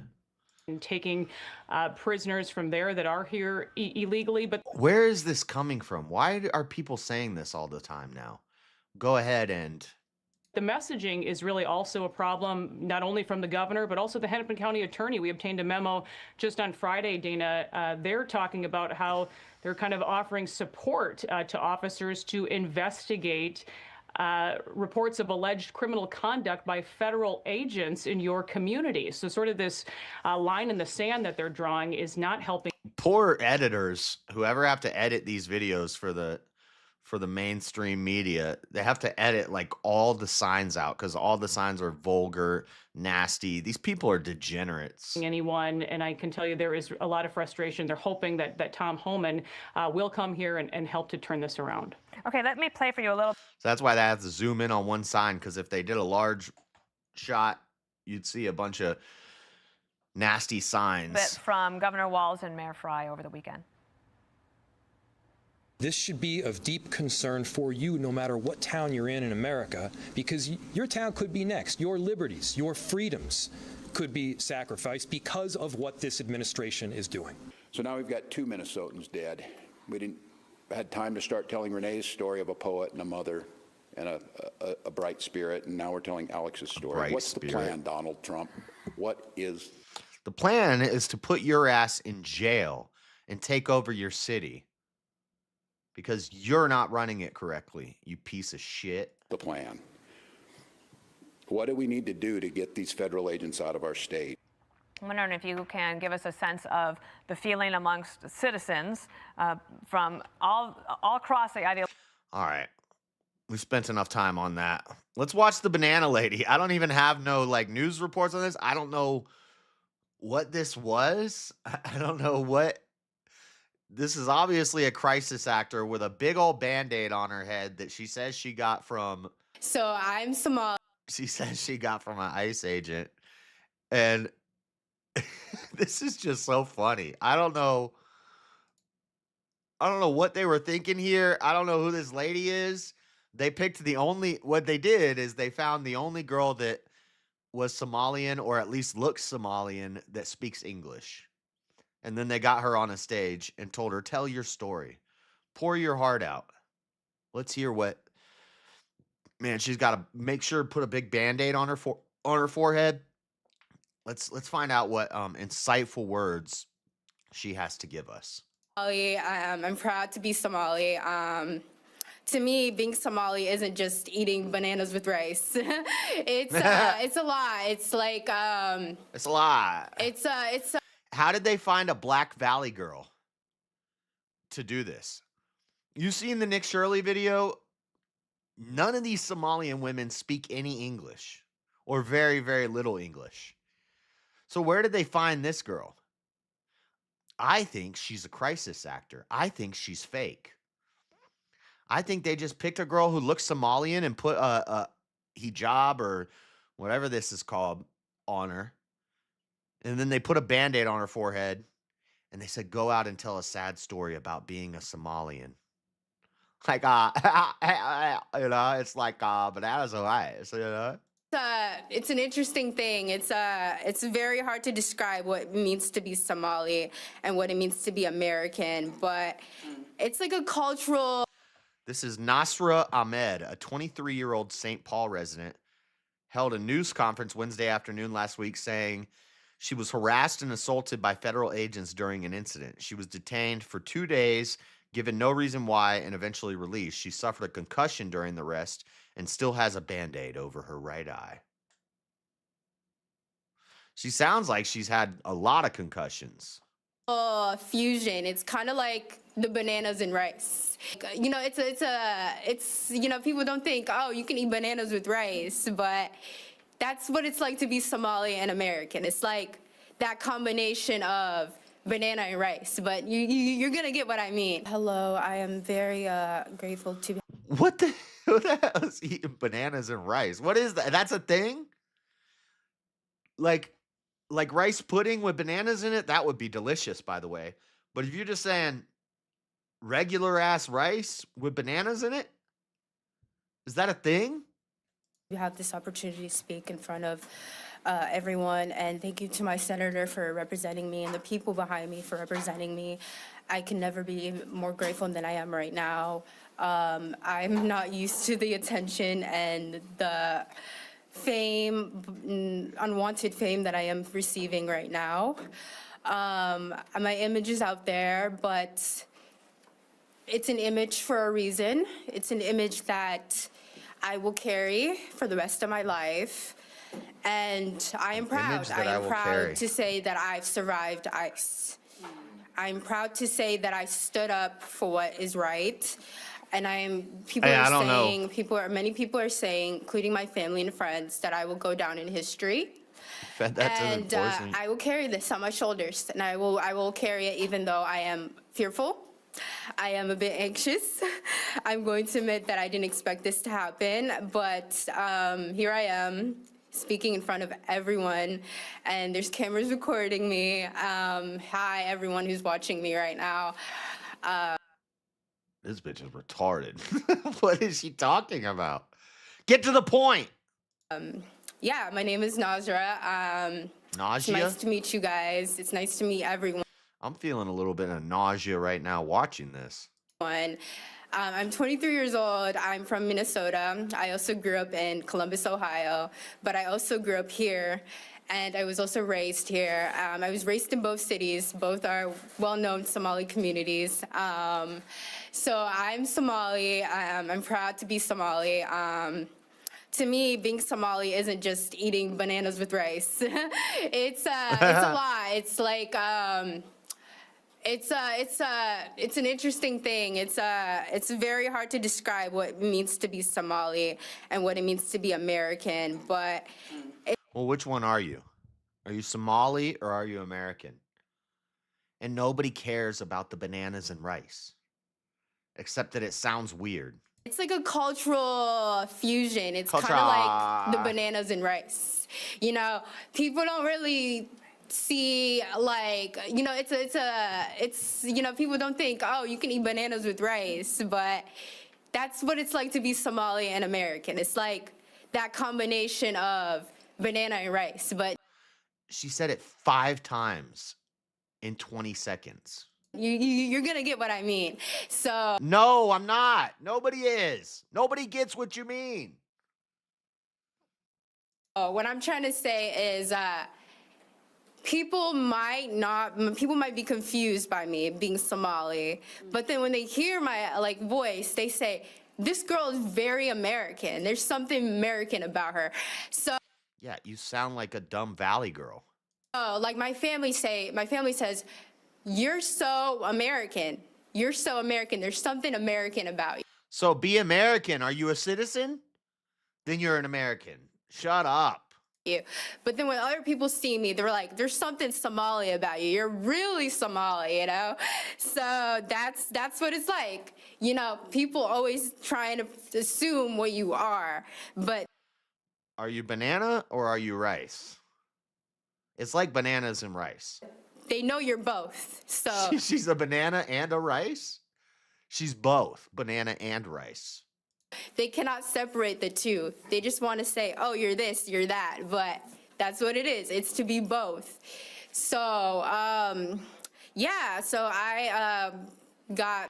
This girl is saying absolutely nothing. I can't watch this for another 6 minutes. Kidnapped by ICE. You got kidnapped by ICE? You got kidnapped by ICE. She got kidnapped by bananas and rice. So now we're going to get into the story of what made me stand here today. So that Finally. story is I got kidnapped by ICE. So ICE came to my neighborhood, where my neighborhood is a very Somali neighborhood. It's a predominantly Somali Oh, is it in Somalia? Oh, no, it's in America. Oh, so it's a very American city? neighborhood. There's many Somalis that live here. And Not they for long. kidnapped me. They took me. They arrested and detained me for 2 days, and I was put in county. I'm a body language expert. I'm a body language analyst right now. And from my expert opinion of behavioral study and body language analysis, I call bullshit. I think she's lying. Jail. Then there was this ICE agent. Notice how when she's talking about bananas and rice, she can look up at the cameras and she can smile and she laughs because she's being honest. But now she's looking downward and to the left, almost in shame, because she's fabricating a story, or she had a fabricated story told to her and she's trying to remember the right words. Who called me a racial slur. A Rachel slur? So They were with on a my break. skin color and me being a black person, in America, I go through a lot. I see a lot. I've How much government assistance are you on? How much do you go through? Tell me what you go through. experienced a lot of things. I'm also Somali, and I'm gonna say Are right you? now that even though people see me as Somali, I'm still a black person, and I can't separate the two. My What does that even mean? Isn't like everybody from Somalia black? skin is still dark. I'm Oh, it's racism, guys. We gotta make sure nobody forgets about fake racism. still a black person, and just a black person of Somali descent. She's a black person. She's black, y'all, and she's black, y'all, and she's bliggity black, and she's black, y'all, and she's Somalian, y'all, and she's Somalian, y'all. She's Somali, she's Somalian, y'all, and she likes bananas and rice, y'all. Bananas and rice, y'all. Banana, and rice, y'all. My ethnic origin is Somali, but I'm black. I'm a person who's black under America. Are you black? Is she black? So I still experience racism. I still Oh, experience it's the racism. many things that black Americans face. And the two can exist, and many people don't really realize that, because what they see is Somalis can't be black and they can't be Somali, but What? What people see is, Somalis can't be black and they can't be Somali. And they can't eat bananas and rice, y'all. What is she talking about? that's not the case. So Yeah, so I was called a racial slur by this ICE agent, and this ICE agent was igniting racial violence towards me. He ignited racial violence toward her, and then they proceeded to kidnap her and beat her. Inciting racial violence, and he was targeting these two Somali men. They were. And what'd you do? You ran over and tried to help? You ran over and inserted yourself into the situation, and then you got arrested? Following these two. And then they found out you're a citizen, so they released you? Somali men who ran out the car, and when they ran out the car, I don't even believe she got arrested. I don't believe any of this story. I think she's an actress. A bad actress, too, by the way. what happened was I was walking towards that area that these two men were holding the door for me, and I believe these men were Somali. I'm not sure if they were some other group, but were they black? I bet you they were black. Do you know that? What is the slur for Somalis? I don't know. Banana, rice bananas. We gotta make one up. We'll find. Go Google it. We could find one. Like they were like a different East African descent, but they were what I've seen is that they were Somali. Were they black? And so when they came, they were following these two men, and I was waiting for these two men to hold the door for me. And I told them, hey, can you hold the door for me? And I walked right in the middle. And when I was in the middle, ICE came. They came out of their cars. They asked me to see my ID. And while they were asking me to see the ID, they just decided it was nice to be racist and say really nasty. They decided it was nice to be racist. What the fuck? Nasty things to me. And yeah, that man, he called me the N-word. Oh, and no. I'm going to say it's the book the word that's in the To Kill a Mockingbird. Oh, the word that's in To Kill a Mockingbird. Well, that's a whole book. There's a lot of words in there. Which N-word are you talking about? Why don't you just be specific? If you've ever read that book, it's the word that's in that book. I read the book, but there's a lot of N-words in that book. Which one are you talking about? And he called me that, and then he arrested me. They arrested me. It was multiple people. They used a lot of force to arrest me. I actually got double Band-Aid. Scab. She double bandaged up. Wouldn't it be more dramatic if you took the Band-Aids off and you had a big open wound on your head? That was healing while I was. Or like stitches or something? Like wouldn't it be? It would look better if there was like a big cut with stitches in her head. But I have a feeling there's nothing under those Band-Aids. I just have an inclination that there's nothing under those Band-Aids. In jail, but they pushed me hard. They used a lot of violence. My body Maybe the head trauma explains the lack of cohesion. still hurts. I got a concussion. It's really hard for me to speak because of that concussion. They were just using a lot of force to arrest me, and I was screaming, I was crying, I was so scared. I've never been arrested in my life. I don't have like a criminal record. You do now. Have a clean record. It was just, and then that detainment, I was detained. I was literal cuffs were put on my legs, cuffs on my hands, and during the detainment center is Woodville. It's in Fort Snelling. Fort Snelling used to be, historically, it used to be a concentration camp for Native Americans. We had concentration camps in America? And they were actually it was this Native American place where they detained, the concentration camp was, There's that Nazi-infused language. We put natives in concentration camps.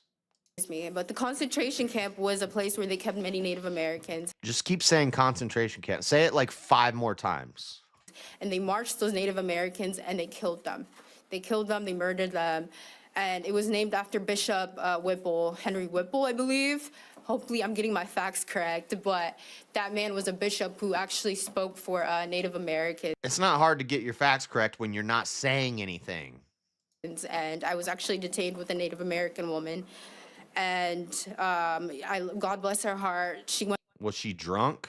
went through a lot too. She was also detained by ICE, and she was also a U.S. citizen, and like me, and she had gashes on her face. They shattered her windows. She had blood on her jeans, her corduroy. Okay, I'm not watching this anymore. Okay, let's move on. Winter storm stuff. Winter storm, full coverage, Northeast blanketed in heavy snow, while ice accumulation leaves 600,000 in South without power. 600,000 without power in the South. I think Tennessee, Kentucky, all of the Northeast, the Central America, the I guess Midwest, Northeast. Yeah, she's just rambling about something nobody knows. But 600,000 without power and more than 24 deaths. I have another article on the deaths. Massive winter storms dumped heavy snow and ice across a huge swath of the United States, leaving nearly 600,000 homes without power, making many roads impassable and triggering thousands of flight cancellations. More than 100 million people were under winter storm warnings from New Mexico to Maine over the weekend as the system walloped roughly 2/3 of the country. It's not even touching us over here. They're doing something weird to the clouds. It's not snowing in Utah, but it's dumping on the East Coast. Crazy. More than 100, I already read this. The storm ushered in frigid temperatures with sub-zero lows expected in many of the same areas through the middle of the week. More than 24 deaths have been so far blamed on the storm, including several people who died while shoveling. Died while shoveling snow? How do you do that? And others from suspected hypothermia. 6 died when a small plane crashed upon takeoff in Bangor, Maine. I think I have that story in rapid fire news. No survivors. So is that related to the snowstorm? This crazy snowstorm, why are they taking off? National Weather Service warned of widespread prolonged travel disruptions due to catastrophic ice accumulation. So now they got now we got to hate the ice agents and the ice. We got like ice, baby. Like actual ice is causing problems in America, and federal ice is causing problems in America. Dude, everybody's going to be anti-ice by the end of 2026. The onslaught of snow and ice hit air travel especially hard. Major carriers canceling more than 11,000 flights. So this is CNN updates, but from New York Post, if they'll let me read it, 28 people. When I saved this morning, it said 18. Now it says 28. At least 28 people have died as brutal winter storm Fern battled. I never even heard them name a winter storm before. I didn't know they named winter storms. They always do that, including 2 teens in tragic sledding accidents. Yeah, but that probably would have happened regardless of, a sledding accident. Like, I don't know if a sledding accident should be counted in this. It's not like it's the snowstorm's fault that there was a sledding accident. I'm not trying to make light of a sledding accident, but I'm assuming it had nothing to do with the snowstorm, but rather the sledding accident. 6 people on a private jet that crashed in Maine. The grim toll includes, and I don't know if a plane crash should count towards the death toll of a winter storm either. If it's the fault of the winter storm that the plane crashed, that's fine, but then the plane shouldn't have even taken off in the first place. First reported U.S. death was a 16-year-old girl who died when she and another girl were being towed on a sled in Texas by a 16-year-old boy driving a Jeep. The sled slammed into a curb and then collided with a tree. Yeah, that's not the fault of the snowstorm. That's the fault of getting on a sled that's getting pulled by a Jeep. That has nothing to do with the snowstorm. 2 girls were rushed to hospitals where one died in the injury. Incident remains under investigation. No arrests have been announced. Yeah, it was just an accident. They were trying to have fun and it went wrong, but that has nothing to do with the snowstorm. 17-year-old boy was also killed in Arkansas in another sledding accident when he hit a tree while being pulled by an ATV. So again, I don't think we should be counting these in the death toll. It's sad, but, maybe don't get pulled by sleds If you're gonna pretend to be Johnny Knoxville, you could get hurt, and that's what happened. 6 people confirmed dead after a private plane crashed and burst into flames, taking off in Bangor, Maine. The jet is registered to a top Houston-based law firm. Bombardier Challenger 600 crashed under unknown circumstances on departure before it came to rest, inverted, and caught on fire. Audio recordings captured someone saying, "Let there be light," just before air traffic controllers reported having a passenger aircraft upside down. 7 people were found dead in New York City, with the 6th, a 52-year-old man, found Sunday, according to police. At least some of those who died in the Big Apple had interactions with the city's shelter system in the past. Okay, so these are homeless people, which that happens every year. Global cooling kills more people than global warming. Every year, there's tons of homeless people that die in the winter. So at this time, what we know is that a number of what is more connected to the snowstorm is people who die because they get trapped in their house with no power, or people who die of hypothermia because they get trapped in their car in the snowstorm and they can't drive anywhere and they freeze in their car. Homeless people and kids getting pulled by ATVs and trucks on sleds. I mean, if we're adding that to the death toll, then that's just for that's just to fanaticide, not fanaticide. That's just pushing the numbers up to make the story more fantastic. This kind of cold, we haven't seen this cold for 8 years, and it's debilitating. Another fatality reported in Florida Park on Long Island, where a former New York Police Department officer died while shoveling out a church. So medical episode while shoveling snow. So these old elderly people are shoveling snow in negative weather, and then something happens and they die in the snow. I guess that counts. Either way, it's bad. I'm just saying this death toll count is a little bit misleading. And then the flights. Winter storm snarls U.S. travel, forces mass flight cancellations. About 5,220 flights canceled, 6,500 delayed. American Airlines leads in flight disruptions. FAA warns of potential ground stops at major airports. AccuWeather estimates storm damage and economic loss at 10 to 115 billion. So that's the winter storm. It's cold out there, ladies and gentlemen. It's cold out there. But we're running a little long on that part, so I'm going to jump over to the funny reels and the rapid fire news. We don't have any memes this week. Hey man, can I ask you a question? Not a lot of rapid fire news. Mainly we're going to focus on one thing. So a little bit of happy news here in a moment.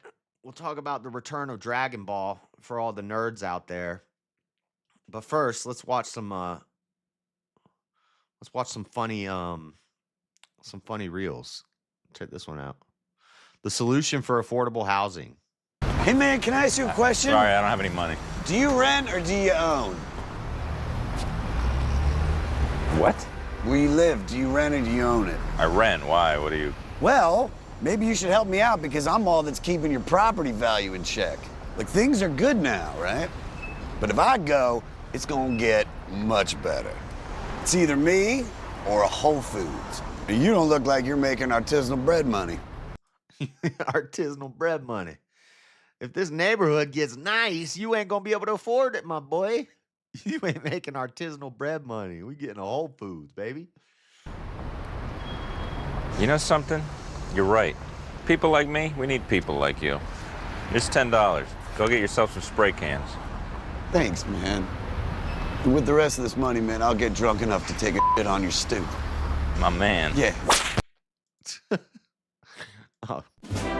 Hey, look, that's me. Guys, ice Guys, ice is everywhere. This is pretty funny. Guys, ice is everywhere. No way!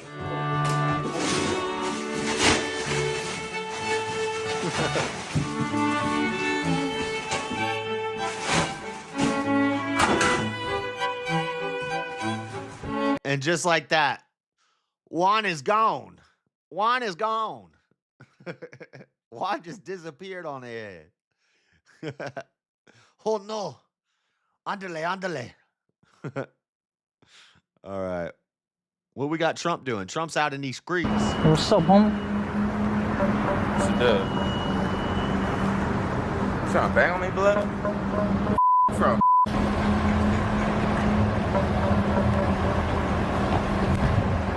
What's up, fool? What's up, homie? You trying to get dropped or what, my boy? Chill out, bro. Hey, chill out, bro. Okay, we got one more. This is so funny. They're playing Zoom hide and go seek. Watch the dude in the wheelchair.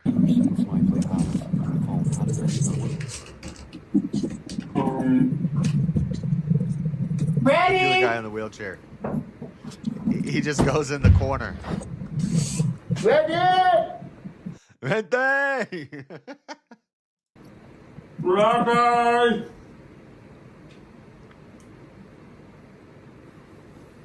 Dave, you behind the curtain? Dave? No. No. Are you on the couch under the quilt? I was behind the cushions. Yeah, well, I could see that. I didn't clock that first. I looked past it. I banged my head getting down so I couldn't settle properly. I felt like I had concussion. Dude's just in the corner in his wheelchair, ducked down.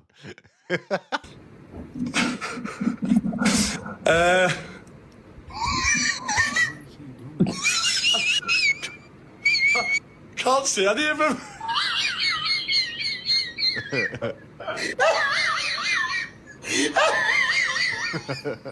I'm gonna shit myself. Hey, Gavin, are you in the bathroom again? No. No. Resident Evil Requiem? Nar. Okay. All right. Rapid fire news. Let's talk about something. Let's talk about some good news for once. Do you see this? From Gizmodo, do you see this? Dragon Ball Super is back and it's going galactic. The Dragon Ball anime is turning 40 and its future involves a return to Super in a brand new game. Let's go to the Dragon Ball website. Dragon these balls. Original work, story, and character design, Akira Toriyama anime Dragon Ball Super, the Galactic Patrol set for production. This is official. This is from the Dragon Ball website. There was just an announcement made at the Dragon Ball Genkai Damatsuri, an event held at Makuhari Messe in Japan to celebrate the 40th anniversary of Dragon Ball. It was announced during the opening stage. Exclusive announcements. Genkai Da Stage Part 1 that the newest arc in the franchise, Dragon Ball Super, the Galactic Patrol, is officially set for production. Stay tuned as Dragon Ball continues to reach new heights. Dragon Ball 40th anniversary, Miss Masako Nozawa, that's Goku, the voice of Son Goku, and Mr. Akio Ioku, executive producer, attended the opening stage. Exclusive announcements, a surprise announcement. Story following the universe survival arc. So this is from the manga. This has been in the manga released for a long time. After Dragon Ball Super ended, the manga kept going. And so we get the Galactic Patrol arc with what's his name? Garlic? I forget the guy's name, but first there's an arc, Granola. Granola is the bad guy, and then Granola becomes a good guy, but then Moro shows up, and that's what but then there's the Black Frieza arc, so hopefully they're going to make the Frieza Black arc But the Moro arc, everybody's been wanting this. It's been 10 years. It's been 10 years since Super ended in 2015. It's crazy it's been that long. It does not feel like it's been that long. But Universal Survival Arc of the anime Dragon Ball Super, which aired between 2015 and 2018. It also appears in the manga Dragon Ball as the Galactic Patrol Prisoner Arc. The main characters, Son Goku and Vegeta, work together with the members of the Galactic Patrol, the Peacekeepers of the Galaxy, to begin a super-scale battle against a new enemy, Planet Eater Moro. Now, there's no video for this, but I'm super hyped. This is so cool. I've been waiting for this for so long. But this isn't it. This isn't it. There's also another series coming. Dragon Ball Super Beerus, which we've seen, we've seen the Battle of the Gods movie, the Beerus saga in the anime, the Beerus saga in the manga. So now this is the 4th time that the Beerus saga is going to be done. But if you remember in 2015 when Dragon Ball Super was airing, there was a problem with production, with their animation aspect of the production. The animation crumbled. And what happened is we get Dragon Ball Super Episode 5. Let me actually see if I can show you guys what happened in Dragon Ball Super Episode 5 when the animation collapsed. It was sad that they even released this. DBS Super Episode 5. Bad animation.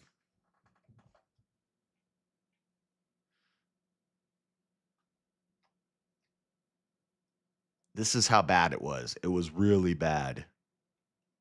Dragon Ball Super had pretty bad animation. This is definitely something that's self-evident, especially with episode 5, but why? While a lot of people think it was just a budget issue, it was really just time. Doing a whole Dragon Ball series only 3 months after their latest movie was a bad idea. The pre-production for Dragon Ball Super was so bad that they spent 1/3 of the series. Look at Frieza. Look at Frieza. It was so bad. It looked so bad. Everybody was pissed. And so this is what they're redoing. They're going to recreate. And some people, Geekdom was saying that they're going to redo the whole series of Dragon Ball Super, chunk by chunk, saga by saga. Now, Battle of the Gods saga in Dragon Ball Super was 14 episodes. They're reducing it down to 6 episodes with new animation. And I'll show you what the new animation looks like. But the animation collapsed. And you get shots like this where it looks... Series trying to keep... Look at Vegeta right there. Look how bad that animation is. I can draw better than that. Let me make it bigger so you guys can see. Look at that. Up with the weekly anime. Thankfully, Toei decided to change this over the years. Specifically, bringing people like Shintani to help with the Dragon Ball Super Broly movie, Shikashi Kubota, who is the main head of the team for the Dragon Ball Super Superhero movie, and of course the massively stacked team that they have. The animation in Daima is incredible. It's so good. Working behind Dragon Ball Daima. Dragon Ball Super had... That was the worst part, is when Goku's fighting Beerus here. Look at that. Look how bad it is. Looks like a 3-year-old drew it. So anyway, not only are they finally getting to the manga of Super, but they're also re-releasing Dragon Ball Beerus, breaking 14 episodes down to 6 episodes, less filler, great animation.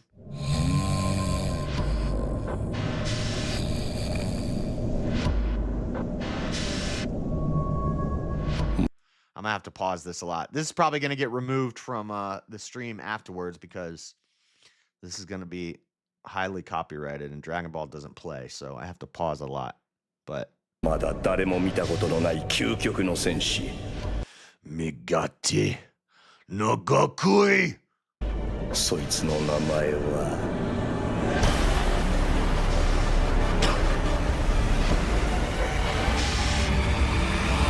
Super Saiyajin God. Super Saiyajin God. So this is when Goku goes Super Saiyan God and he finally meets the destroyer god Beerus. But we've seen this 3 times already. You know, they're redoing it to fix the animation. That's cool. But then Geekdom says he has information that they're going to do the Resurrection F arc next. And then eventually they're going to do all of them. They're going to do Goku Black. They're going to do Zamasu. They're going to do the Universe Survival Tournament arc, which is crazy. I love, dude, if they, the animation in the Universe Survival Tournament, the Jiren saga, the animation in that was amazing. So I don't know why they would have to remake that, but if they do, I'm there for it because I love the. Everybody hated on Jiren because he didn't have a lot of lines. He was a silent guy, but I loved it. And whenever I need to get hype, I watch the Goku versus Jiren fight. When Goku goes mastered Ultra Instinct, the final fight with Goku and Jiren. If I ever need to get hype, I watch that. I've watched it like 1,000 times. It's so good. Dun dun dun dun dun dun dun dun dun.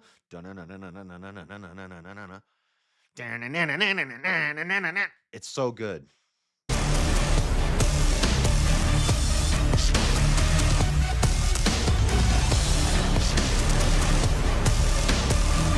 It's nice to have some good news coming out of Japan in the midst of all this crazy bullcrap going on in America.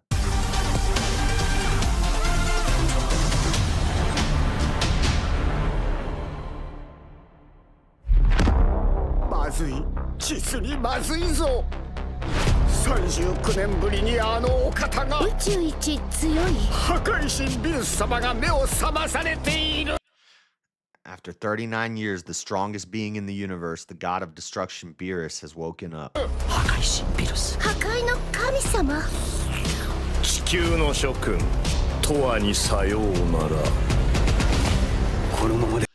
But luckily, we got Goku to save the day.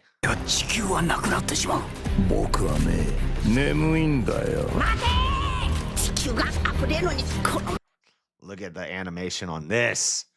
This is not episode 5 animation. We're getting Daima level, movie level quality.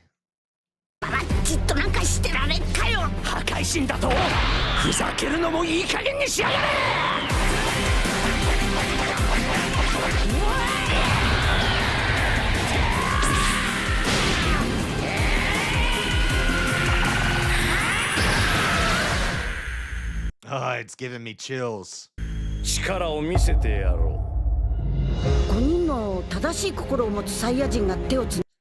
5 Saiyans with righteous hearts join their hands and link their spirits with another Saiyan. They're like, we only have 4, but then they look at Videl and they're like, well, no, Videl's pregnant. So they're like, we only have 4, but Videl's pregnant.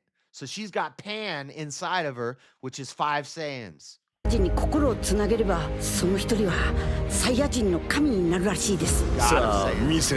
But see, they have 5 there. Wait, what the heck?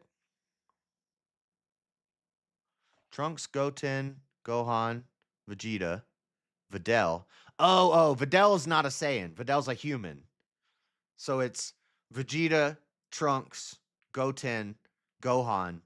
And then Videl holds hands with them, but she's a human, but she's got Pan inside of her. So that's the 5th Saiyan. And they give him the power of the gods. He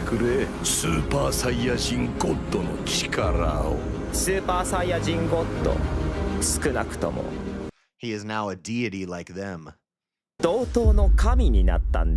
God versus God.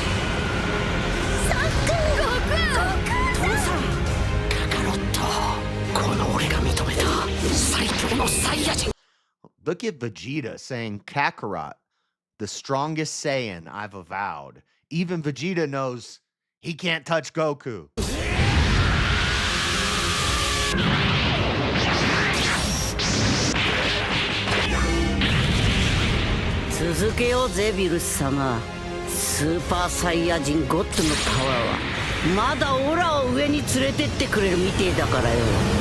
You gotta watch it in Japanese. It's so much better.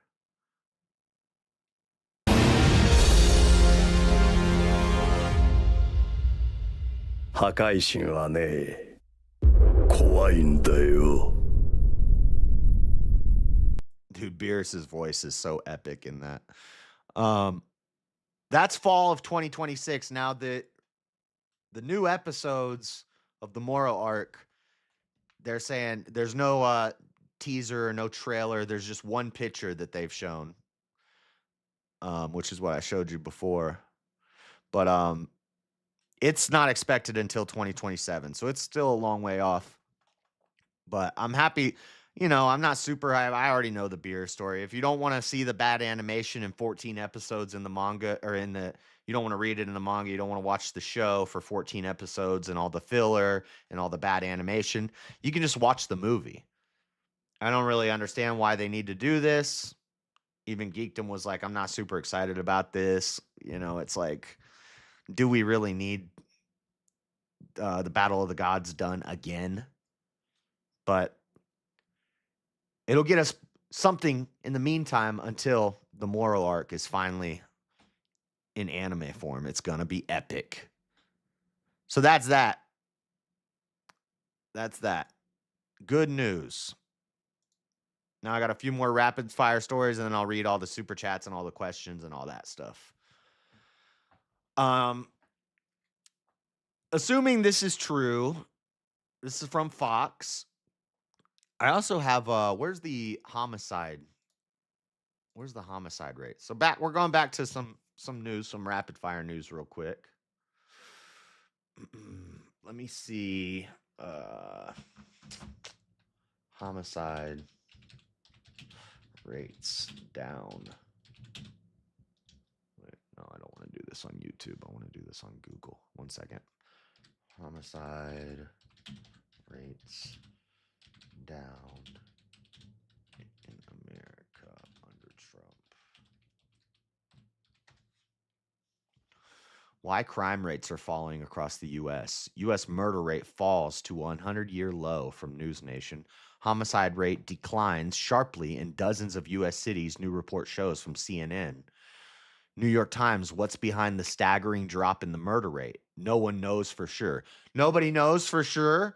Maybe it's the fact that we don't have open borders anymore and we're getting all the illegal immigrants out. Why crime rates are falling across the U.S., Time magazine. In case you missed it, from the whitehouse.gov, murder rates plunged to a 125-year low. The murder rates are dropping under Trump. U.S. drug overdose deaths plummet 20% as Trump administration cracks down on southern border. Former NYPD sergeant says securing borders had a lot to do with the drop as Louisiana, Florida see a 30% decrease, 20% in New York. Drug overdose deaths in the United States fell more than 20% last year, according to the latest data from the Centers for Disease Control and Prevention, amid President Donald Trump's crackdown of the country's porous borders. Porous? They weren't porous. They were wide open. The fall begins at the end of the Biden administration, but the question is, was it in anticipation of a tough-on-crime president coming in? Said Joseph Giacalone, a retired NYPD sergeant and adjunct criminal justice professor at Penn State. According to the data, which looked at deaths through August 2025, they were on the rise going into Trump's first term, but remained largely flat. Then they spiked and plateaued when President Joe Biden took office. According to the data, drug overdose deaths were on the rise going into his first term. Then they stayed flat. Then they spiked and plateaued under Biden, and now they're dropping under Trump. Look at that. Drug overdose deaths. It's crazy. Look at that. It's almost like, so this is, they're going up, up, up. Then they get to Trump. They go up a little bit, and then they stay flat under Trump. Then Biden comes in. They skyrocket. They stay high. Trump comes in, and they drop back down. Drug overdose, down. Murder rates, down. Seems like when you don't have a wide open border and you deport illegal criminals, it reduces your drug overdose deaths and your murders. Who would have thunk it? Wow, crime rates in general down. Wow. Except for radical leftists who are protesting and rioting in the streets and attacking ICE agents. If we could take them out of the equation, our crime rates are way down under Trump. Praise God. Look at that. Look how that works out.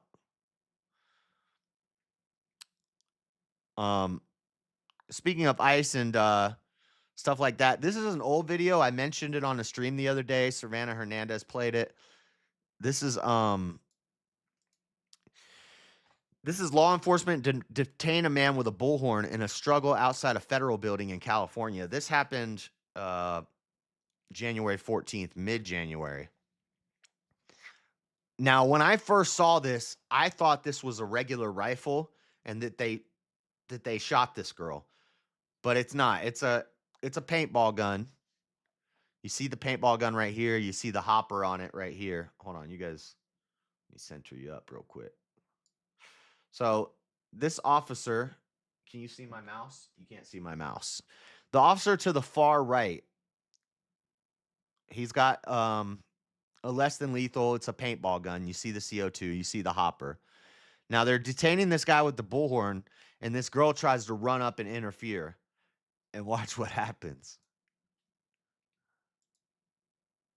Now look, he's holding up the rifle. Boom! Blasts her right in the eyeball. And I think she loses her eye because of this. He shoots her point blank in the eye with a tear ball. Now, that's sure to make you tear up. Boom! Blast him.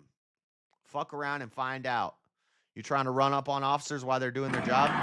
And these are not ICE. These are regular officers, I believe, and they're protecting a courthouse. These people are outside of the courthouse.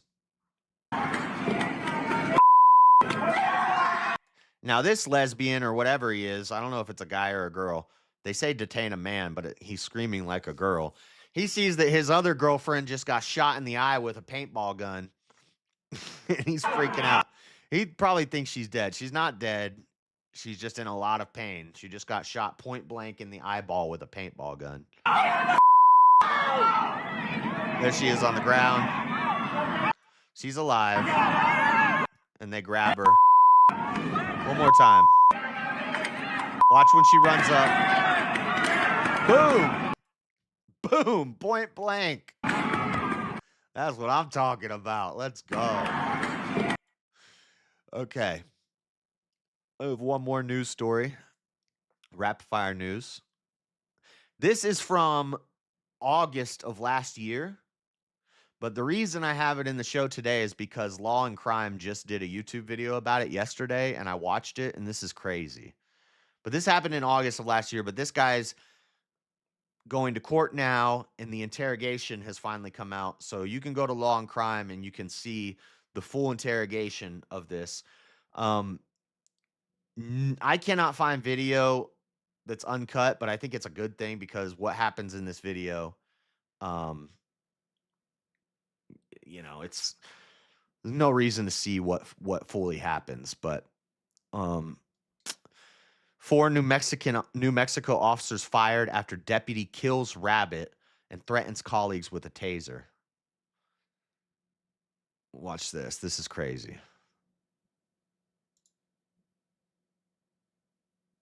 Warning, the following video contains disturbing images of animal cruelty. Now, just so you know, it puts up the warning, but it doesn't actually show what happens. But this is screwed up. Bunny, dude. It's a cute bunny. Ah! Look at him.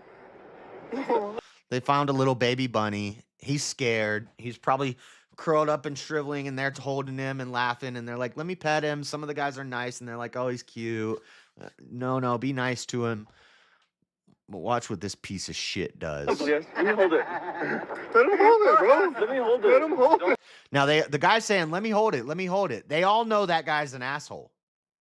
They all know because they're like, no, you can't hold it. No, you can't hold it. No, you're going to kill it. You can't hold the bunny.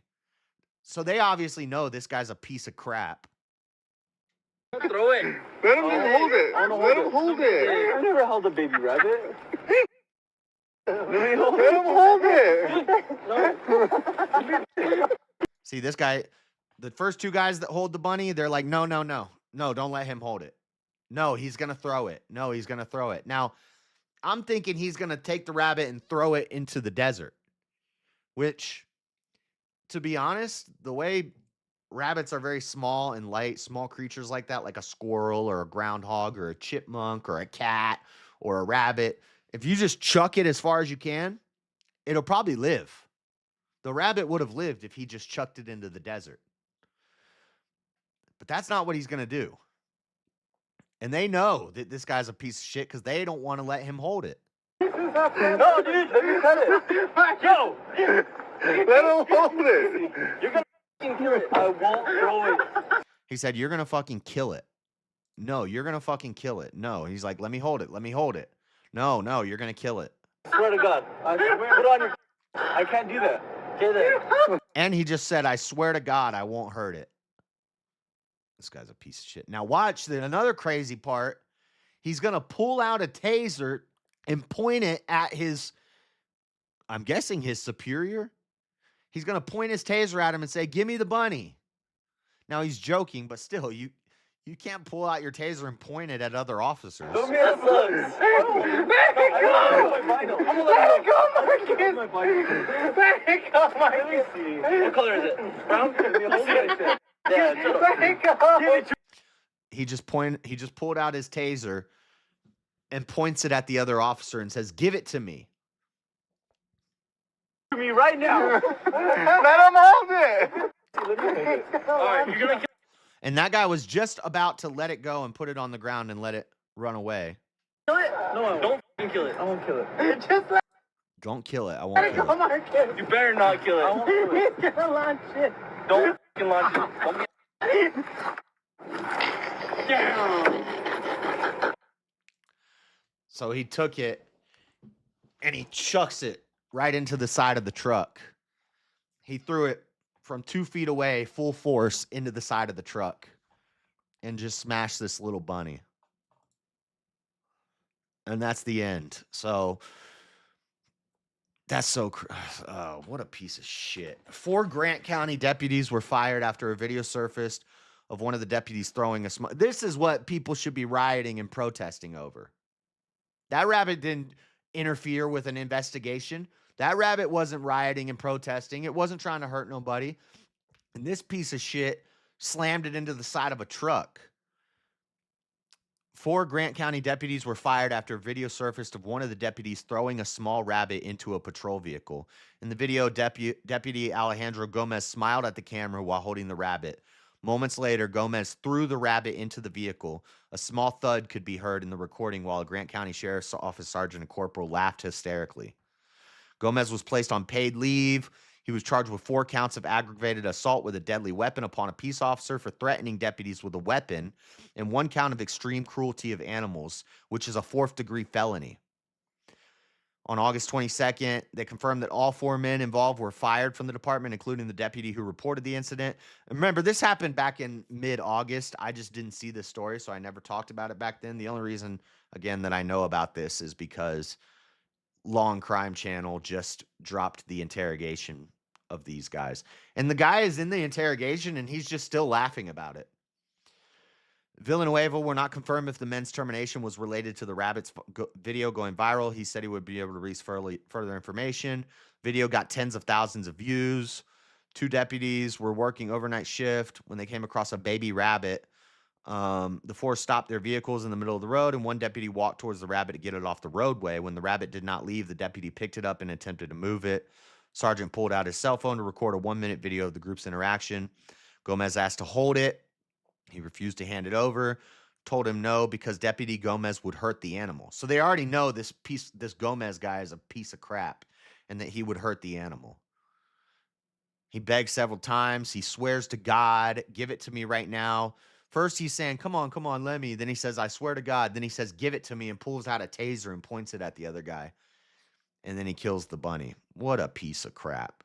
See, if leftists went and protested this, I'd be there with them.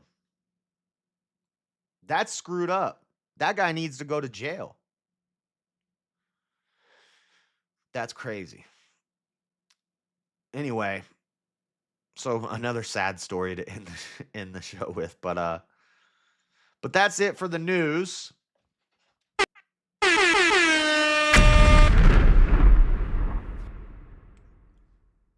Now let me see what chat's been saying. That guy is a sociopath. You have compassion.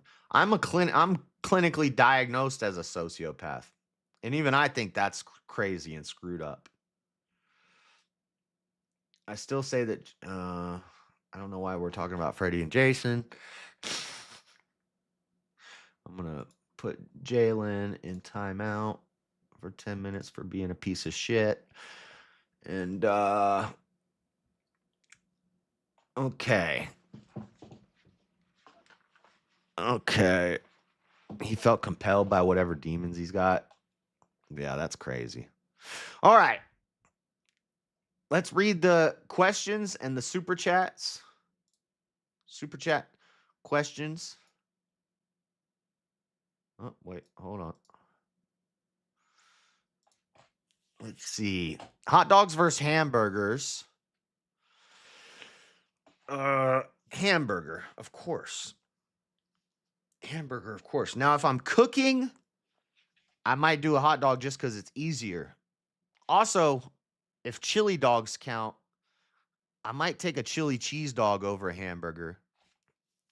But I think in general, my answer is hamburgers. Hamburgers are better. I'll take hamburger. That's my choice there. Also, boneless wings versus bone-in. Well, boneless wings don't exist. Those are just chicken nuggets. Those are just big chicken nuggets. Oh, where's my... I didn't even have the dono bar on this whole time. Oh, I had it on the other thing. Yeah, boneless wings aren't a real thing. Those are just chicken nuggets or chicken tendies. They don't count. Bone in. I like bone in. I like bone in. All right? Bone in's the way to go. It's the only way to go. Bone out wing. Now, I do buy boneless wings from when I go grocery shopping. I often buy the boneless wings just because they're $1 cheaper and it's actually more chicken. It's less quality chicken. It's like fake chicken, but just for affordability, I buy boneless wings because you get more food for less price. But I prefer bone-in wings. And then that was from Wogira.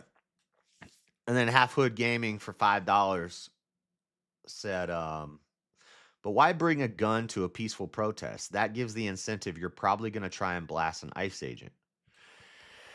I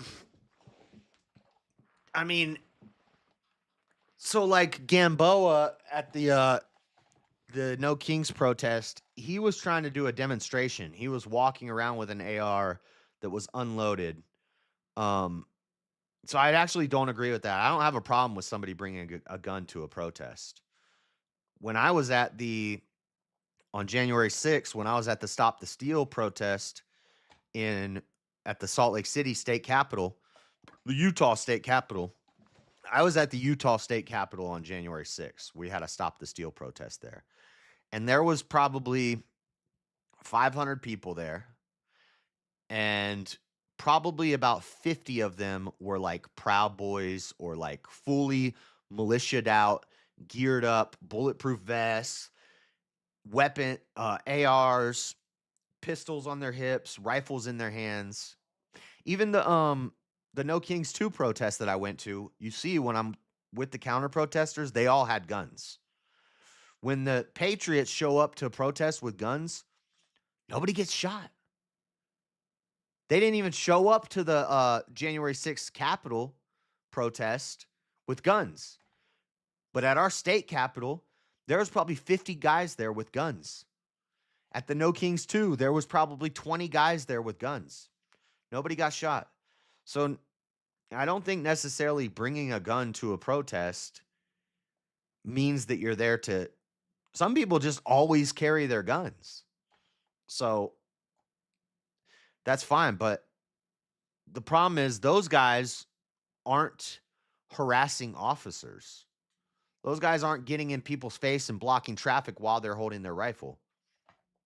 The Gamboa guy that got shot at the No Kings 1 protest, he had a gun in his hand. It wasn't even loaded. He was just doing a Second Amendment demonstration, which is the same thing the Proud Boys did at the Capitol on January 6th here in Utah.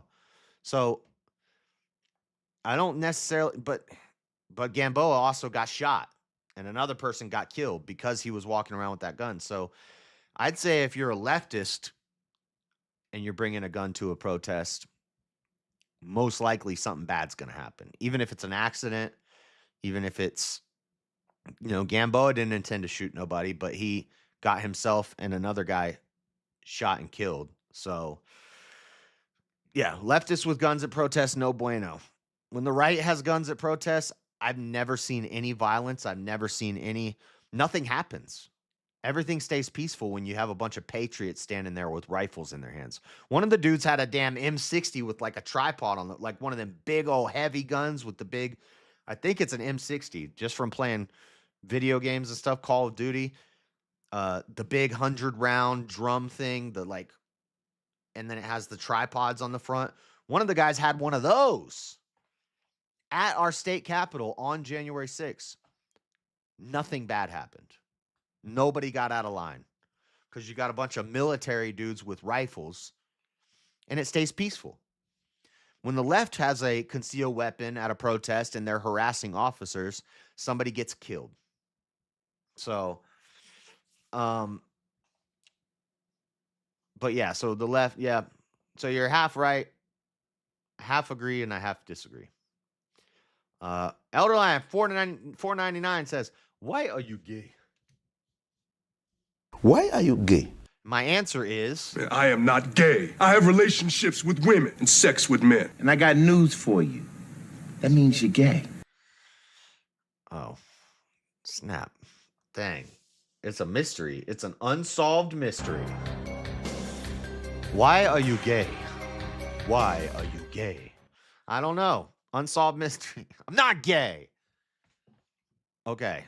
What sort of free questions do we have here? Halfwood said, if we did go into a civil war, what would be the first thing you would do? I'd grab my bug out bag and I'd probably, I don't know. It depends on, at first I would just lay low. But then if it got crazy and if the grid goes down, if the power goes out, I would just lay low. And then if people were called to fight, if they needed a militia, I would show up and fight. But if the power goes out and the grid goes down, at that point, I'm grabbing my bug out bag and I'm going into the mountains. And I'm going to hide out for 90 days in the mountains. And then I'll come down when the dust settles. Which from the mountains, I can see the city. So I'll be able to see when the lights come on. If the lights don't come on, I'm staying up there for 90 days. Because it's going to be chaos. People are going to... And then I come down after 90 days when the dust is settled, and I own the city. That's what I would do. Somebody else said, why are you gay? I am not gay. You aware of the hoes in your chat like Marilyn? Yeah, so. What's your favorite dinosaur? Probably the I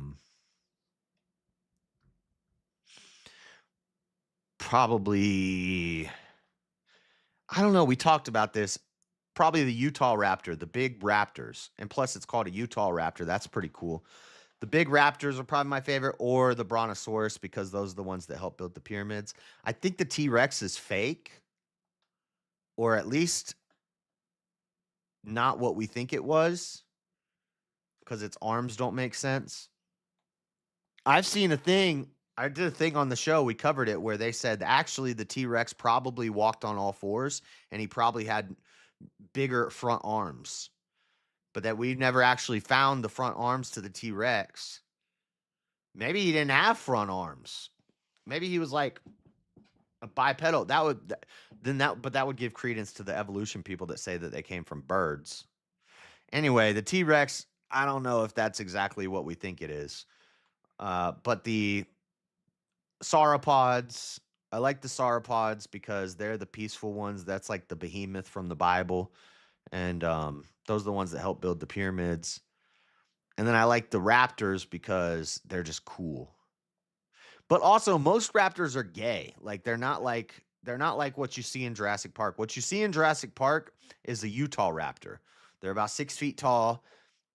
But all the other raptors were like little chickens. Like little annoying things.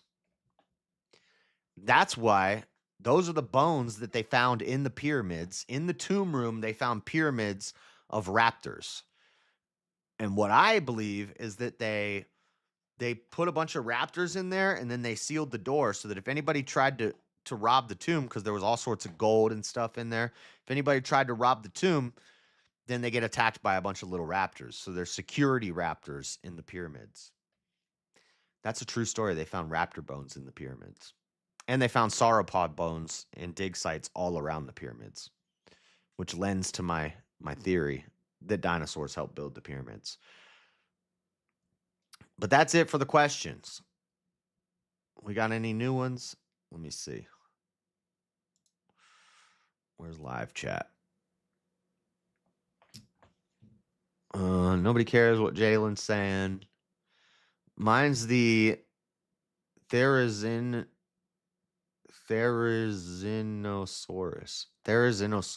Stegosaurus Rex? I've never heard of a Stegosaurus Rex. Stegosauruses are cool. Those are the ones with the spike tails, right? Those are pretty cool. You're going to freeze your ass up there? Oh, I'm prepared for that. I'm prepared for that. Don't worry about me. I'll be all right. Sounds like they're giving Super the Dragon Ball Z Kai's. Yeah, that's what somebody else said, that it's kind of like Kai, where they shorten it, but they're totally redoing the animation. But yeah, basically that's kind of what they're doing, is they're redoing the whole Super series, but they're going to do one saga at a time, and it's going to be like a 6-episode season, and then a 7-episode season, and a 5-episode season. And each season's going to be another saga, and it's all going to be reanimated and made better.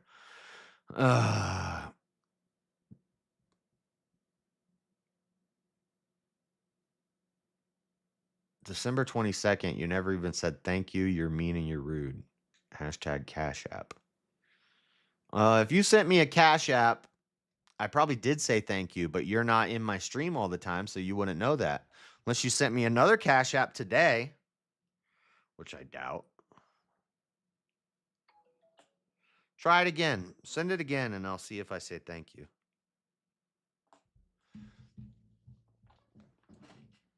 That's Ankylosaurus.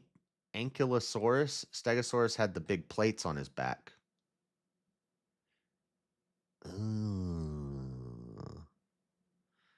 Spikosaurus. What's the plates with the rounded tail? Didn't it have like a rounded tail? Let me see. Stegosaurus. No, bro. That's the spike tail. Stegosaurus. Yeah, they have the plates that stick up on their back, but then they have the spike on its tail. The 4 spikes. That's a Stegosaurus. It has a spike tail. What's an Ankylosaurus look like?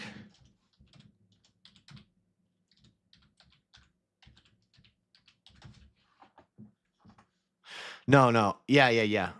No. I know about both of these, but yeah, the Ankylosaurus doesn't have spikes on its tail. And I would say it actually has plates on its back, like bone plates. The Stegosaurus has fins that stick up, and then it has 4 spikes on its tail. Those are both pretty cool. But I'm still a fan of the long necks and the raptors. I sent one when you were in Florida. Didn't even get acknowledged. You don't know that you never got acknowledged. You're not here all the time, so you don't know. Ankylosaurus is armored. A few variants of both species. Probably true. Check out the Therizinosaurus. Are you tricking me?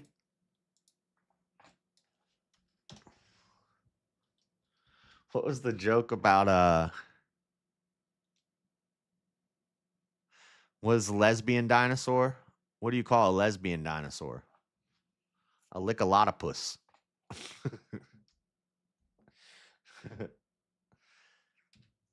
Therizinosaurus.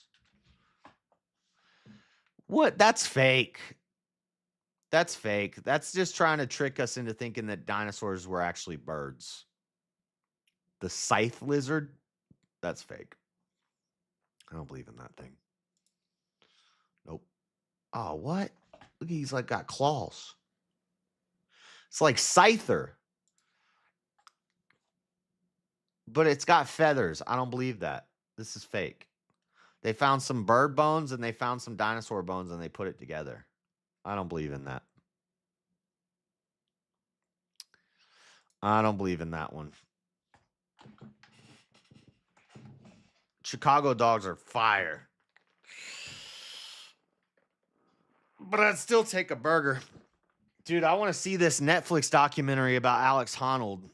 Best moments free soloing Taipei. Now, this is from Netflix, so this is probably going to have to get removed after the stream. But I want to watch this, but I don't have Netflix.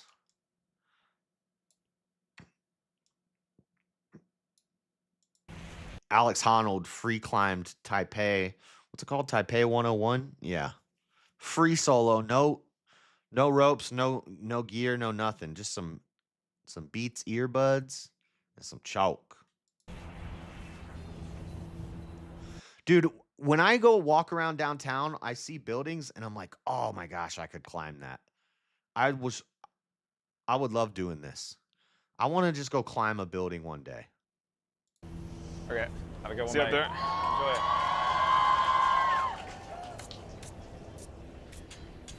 Is he gonna jump up? Nope. So he could probably just jump up and pull up, but he wants to reserve his energy.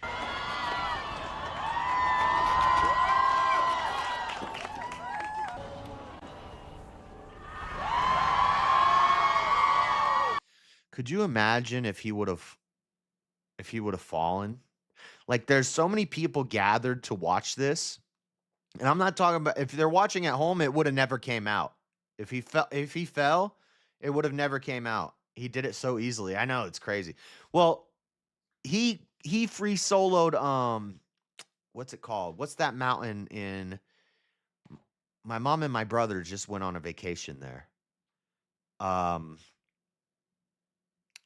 Somebody's gonna say what it's called. But anyway, he free soloed that.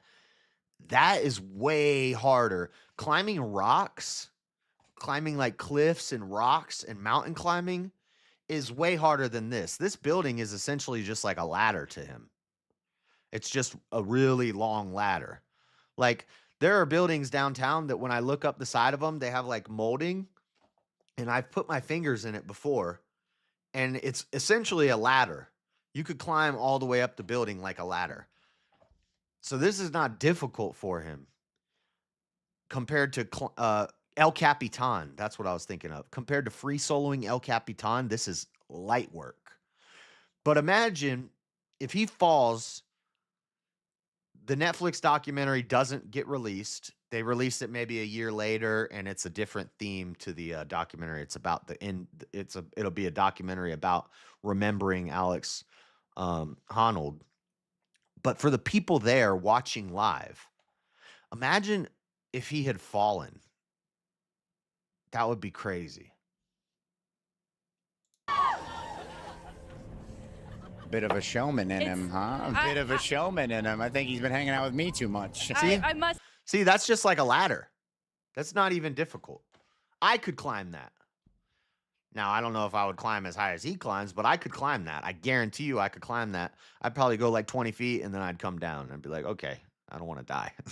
But this is not difficult to climb. Just admit it does ease my nerves a bit to see that smile. So he's having a good time.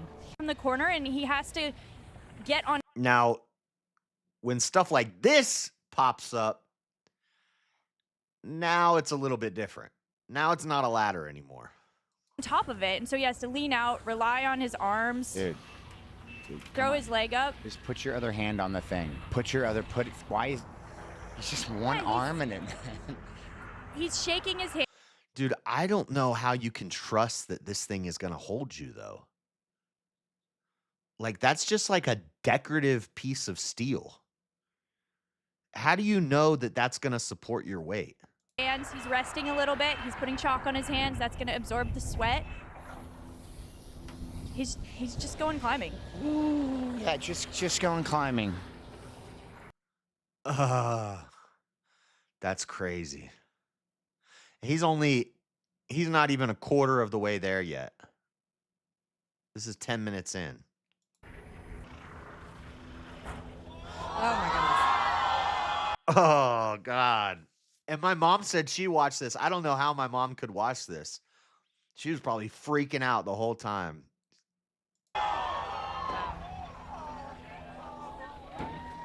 Yeah, it's amazing. Can you just take a step back? You're making me nervous, man. Can you just like? Oh yeah. Can you just say yeah? I'll go ahead and get back on the building. Start just holding on. You're freaking me out. All right. See you guys in a little bit. I'm gonna keep All cruising. right. Imagine if one of these people started banging on the window. They'd probably go to jail. I don't like the glass bridges. Is there any way to earn a Darwin Award removing yourself from the gene pool? Yeah. Yes, I like sauerkraut on my hot dogs. I used to hate sauerkraut. Now I like it. Oh, that's curvy. That's curvy. That's curvy. Climb. Yeah, I mean, God, he like hops. And that's curved metal. Like, how do you not? That's wild. I mean, I know Mark was excited being up there. Oh, no. Emily, no! Why?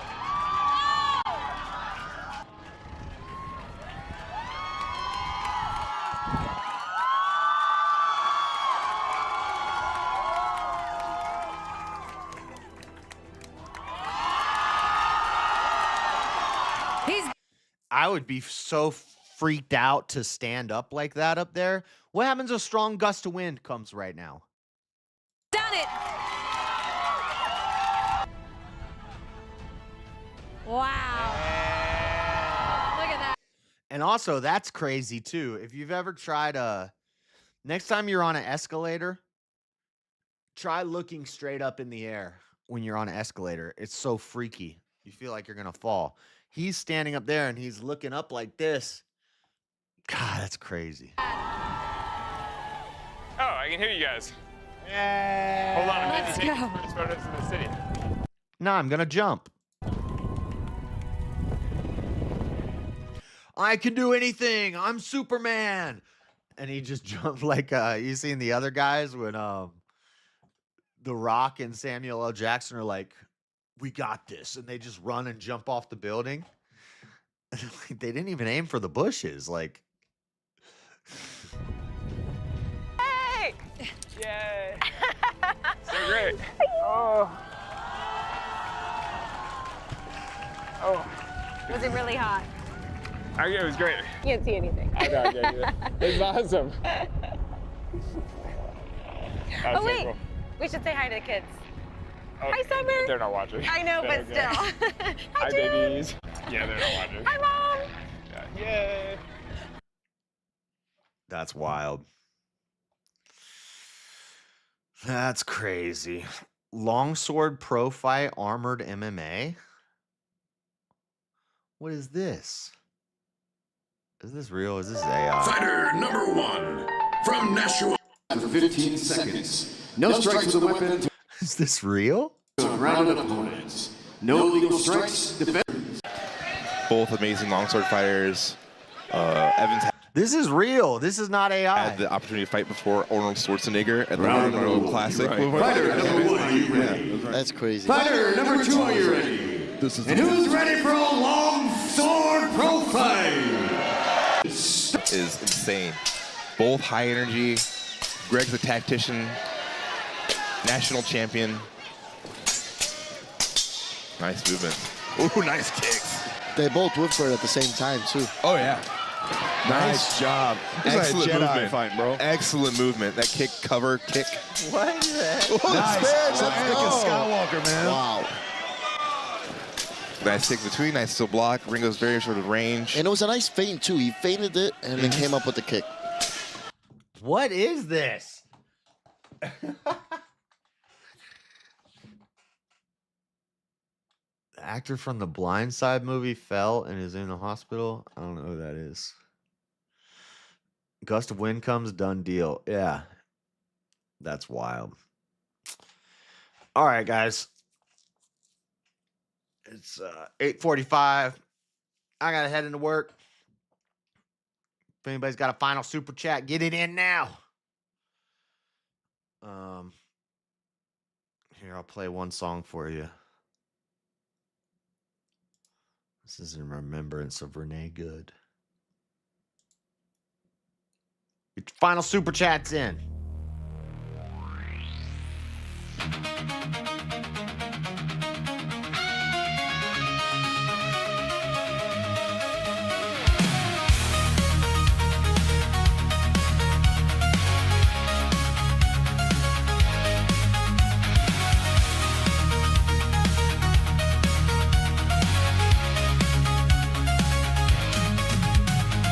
Watch them in, shut them down. Gonna follow them all over town. See my face, smug and glad. That's fine, dude, I'm not even mad. Yeah, my dog's in the back, and my wife's by my side. Drive, baby, drive. Drive, baby, drive. Drive, baby, drive. Drive, drive, drive. Drive, baby, drive. Drive, baby, drive. Just drive, baby, drive. Drive, drive, drive. Honk my horn, do my dance. Run you over if I get the chance. Whistles out, phone deploy. Go get yourself some lunch, big boy. Yeah, yeah. I'm smashing the gas, and I feel so alive. Drive, baby, drive. Drive, baby, drive. Drive, baby, drive. Drive, drive, drive. Drive, baby, drive. Drive, baby, drive. Just drive, baby, drive. Drive, drive, drive.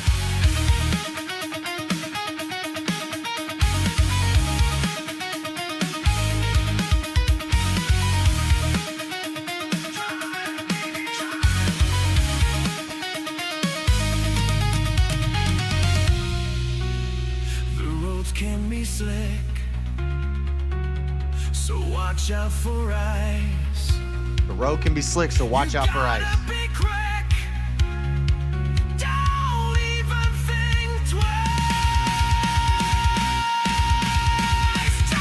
Drive, baby, drive. Drive, baby, drive. Drive, baby, drive. Drive, drive, drive. Drive, baby, drive. Drive, baby, drive. Just drive, baby, drive. Drive, drive, drive.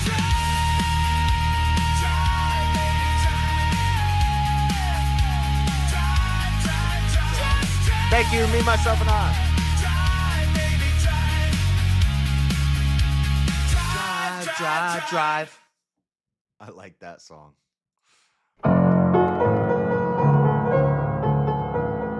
What is this? Why is this on here? What is this? What is this?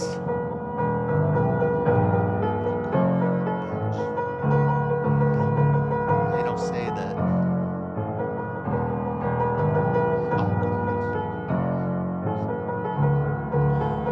Still can't see my children. With all this money and fame, I still don't get to see much. They don't see how I be feeling. Bitch, I'm the villain.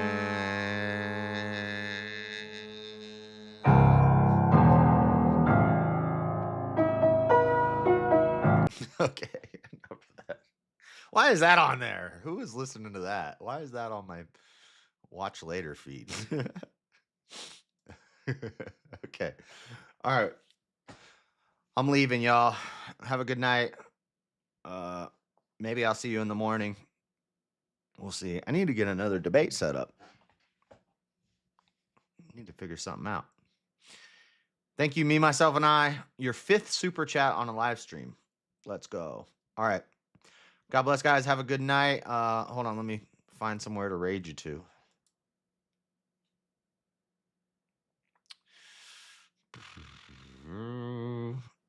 Of course, YouTube screws up the freaking user interface.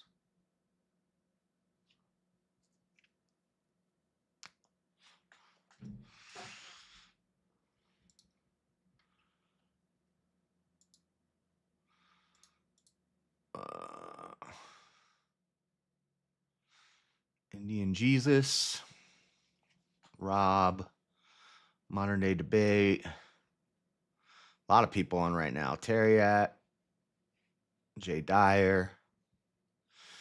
Let's go to, dang, a lot of good choices. I'm Indian Jesus, Fabian Liberty, Modern Day Debate, Rob, Jay Dyer, Grid One, Mr. Bill. We'll go to Terriat. All right. God bless, guys. Have a good night. I will see you hopefully in the morning, or for sure by tomorrow morning. We'll be back for a morning Bible stream. So we got to get back on that and finish up Proverbs. So thank you for hanging out. God bless. I will see you all later. I'm out. Peace.